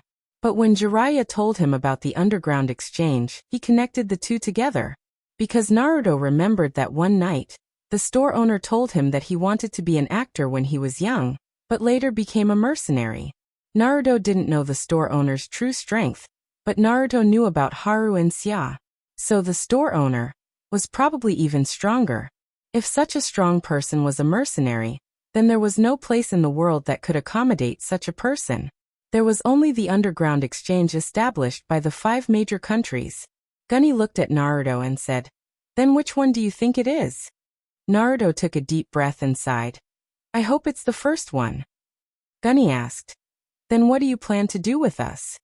Naruto smiled. "If it's the first one, then you were exposed to save me, and I will do my best to protect you. If it's the second one, then it's because of me, and I will still do my best to protect you." The seriousness on Gunny's face eased a little, but it didn't fade away. He asked, "If it's the second one, how will you protect us? Will you become an enemy of Woodleaf for us?"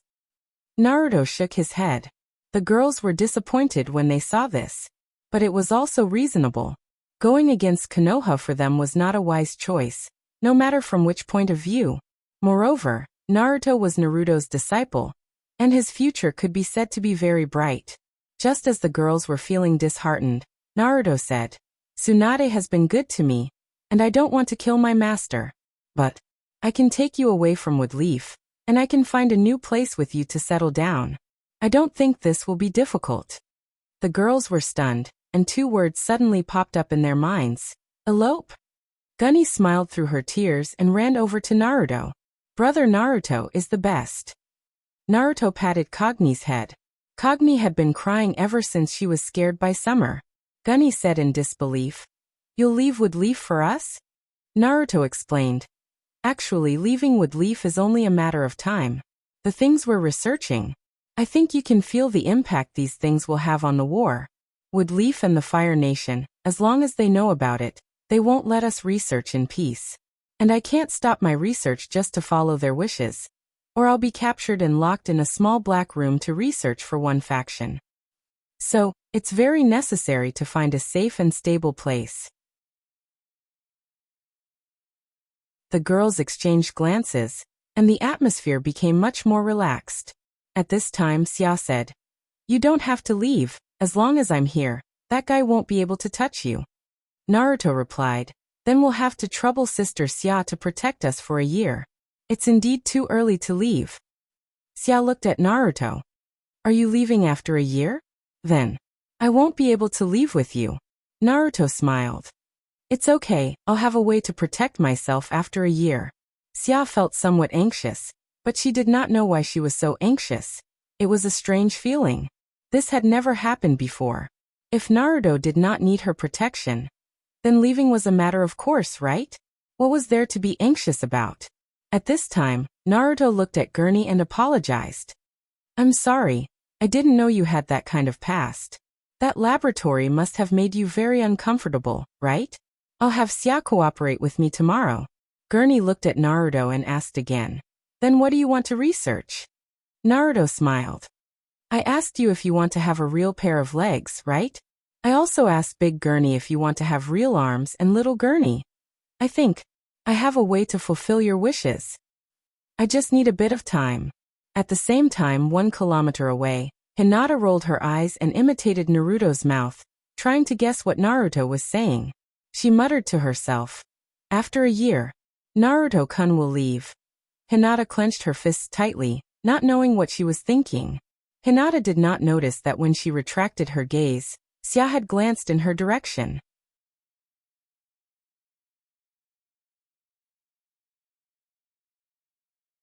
Chapter 242. In the blink of an eye, a month had passed since he received the letter. During this month, Naruto went to Orochimaru's laboratory twice a day. Naruto originally planned to let Naruto cooperate with him, but unexpectedly, Gunny insisted on continuing to cooperate with Naruto. Naruto did not say much about it and agreed. Therefore, Snake, who originally had the opportunity to rest, had to continue working overtime. Xiao's cloning technique did not require Snake's cooperation. Every day, Snake swayed between the laboratory and the store manager's house, training his muscles. It was comical. At the same time, because of his frequent movements, Naruto developed an optical invisibility seal to cover Snake's tracks. In addition, the prosthetic limbs of Gunny and the other two were replaced with new ones. They were upgraded with tactile senses. This made Big Gunny, who did not like small animals, start rolling. As for Little Gunny, he improved from using only one hand to using both hands. Therefore, rolling seemed to be losing a lot of hair these days. Gunny was even more comical. After installing the tactile prosthetic limbs, she started to like soaking her feet. As a result, Naruto strengthened the girl's prosthetic limbs to make them waterproof. In short, the days passed peacefully amidst the abundance. Also, during this period, Naruto's casino and the store manager's 2 shops were finally completed. Next up was the interior decoration, purchasing goods, recruitment, and employee training. These troublesome matters were shoved to the only person who had nothing to do, Haru Sakuratani. Naruto estimated that it would take another month for all these to be completed. Thinking of this, Naruto felt a little melancholy. If he did not want so much, he could have lived a rich life in Woodleaf with just the casino alone. Coupled with his identity as a medical ninja, he did not even need to go out on any missions until the enemy attacked his base. Then he could have a bunch of children with Hinata. It was actually quite beautiful. Stay. Naruto shook his head again. A comfortable life belonged to pigs. Pigs could only be fattened up and slaughtered. Naruto did not want to be a pig. Even if he wanted to be a pig, he wanted to be a ferocious wild pig. Besides, the fact that Gunny and the others' identities had been exposed was a knot in Naruto's heart. He hoped that Gunny had exposed himself when he tried to save him. But Xia told him that the chances of that happening were less than 1%.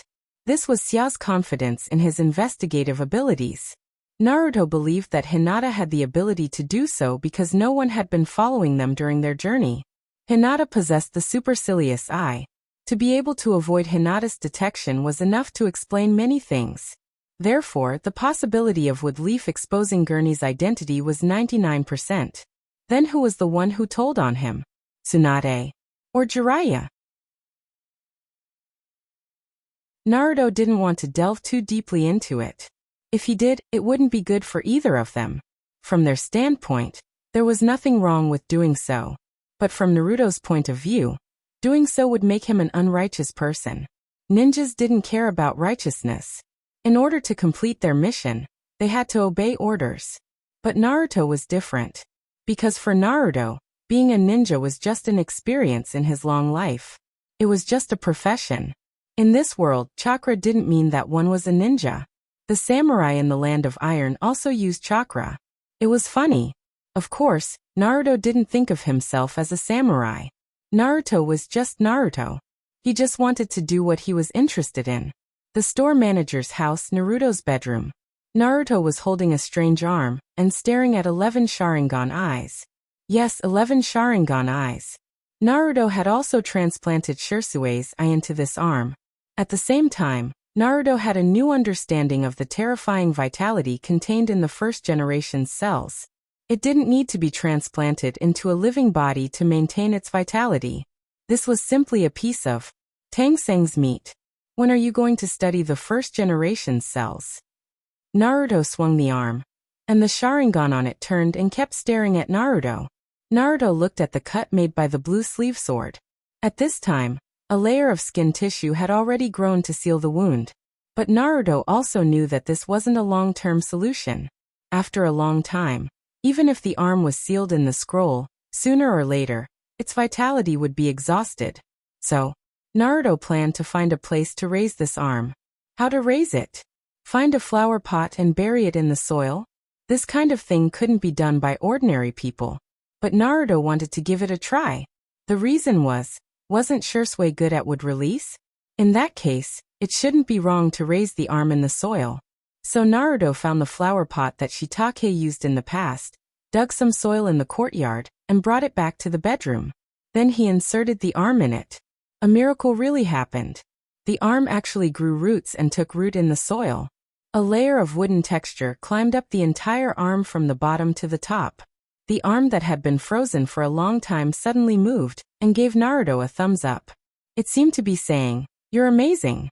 I have high hopes for you, young man." Naruto continued to observe. The Sharingan was still spinning, and it didn't seem to be affected. Then next, should he bask in the sun and water it? What water should he water it for? Ordinary water? Or blood? Naruto took a glass of water and poured a little in. Then, there was a sizzling sound from the flower pot, as if it was drinking water. Then the wooden arm began to sprout, and a green leaf grew. After basking in the sun, the leaf became bigger, greener, and more emerald. And so, after the shiitake, Naruto's bedroom had a unique potted plant. Naruto put the flower pot on the windowsill and went out. After Naruto left, the eye on the arm rolled very quickly, and then the arm pulled out of the flower pot by itself. The wooden texture on the arm faded, and the green leaf disappeared. Its 5 fingers rested on the windowsill like 5 short legs. It climbed to the window, moved the handle, and jumped out of the window. But before it could land on the ground, an owl swooped down and caught it. The arm grew vines and rolled to entangle the owl. But the owl's hand touched the curse seal on the arm, and then the sealing technique was activated. The arm struggled a few times and couldn't move. The owl flew back to Naruto's bedroom. It inserted the arm back into the flower pot. Naruto walked in with his arms crossed. The lighter in his hand flickered, and the flint sparks flew. "Run away? I knew there was something fishy about you."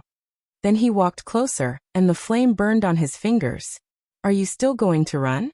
The potted plant wanted to say something, but the curse seal on it prevented it from moving. "Not talking? Seems like you don't remember. I'll burn you again. Are you still going to run? Burn. Burn. Burn." Then the Sharingan on the arm began to cry. It actually cried. Funny, Naruto cleared his throat. "Well, since you cried and begged for mercy today, I'll let you go. If I catch you again, I'll throw you to the bottom of the pot and burn you as firewood." After teasing it for a while, Naruto found the first generation's cells to be quite interesting. "After I'm done with cloning and grow the arms of Gorny and the others, I'll study you." Just yesterday, Naruto had successfully grown a human ear on the back of a mouse. The ear was still very small and hadn't grown yet. Naruto planned to observe it for a while. After confirming that there were no mistakes, he began to grow the arms and legs of Gorny and the others. What kind of cultivation would be a problem?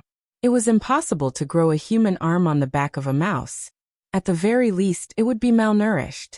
Thinking about malnourishment, Naruto poured a large glass of water into the flower pot and said, "Drink more. Don't starve and lose weight, or you'll say I mistreated you." Arm.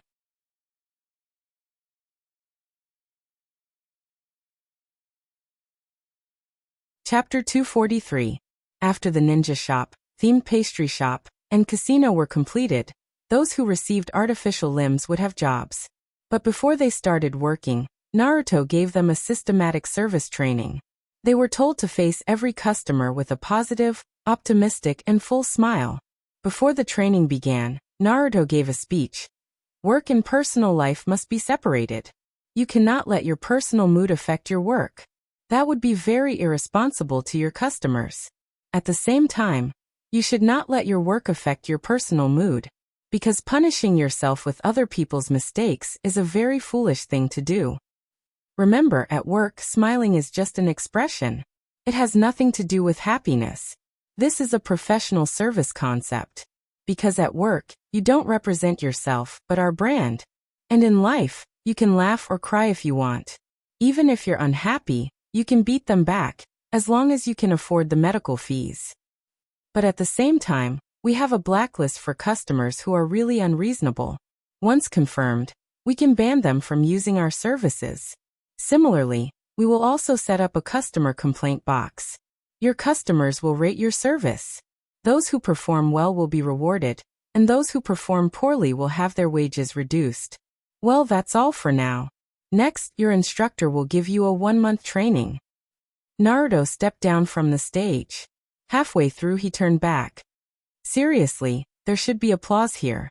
And so a round of applause rang out. Naruto stepped down from the stage satisfied. Tsunade was pleasantly surprised. Not bad. It feels like he's doing it, Naruto said smugly. That's called having an aura.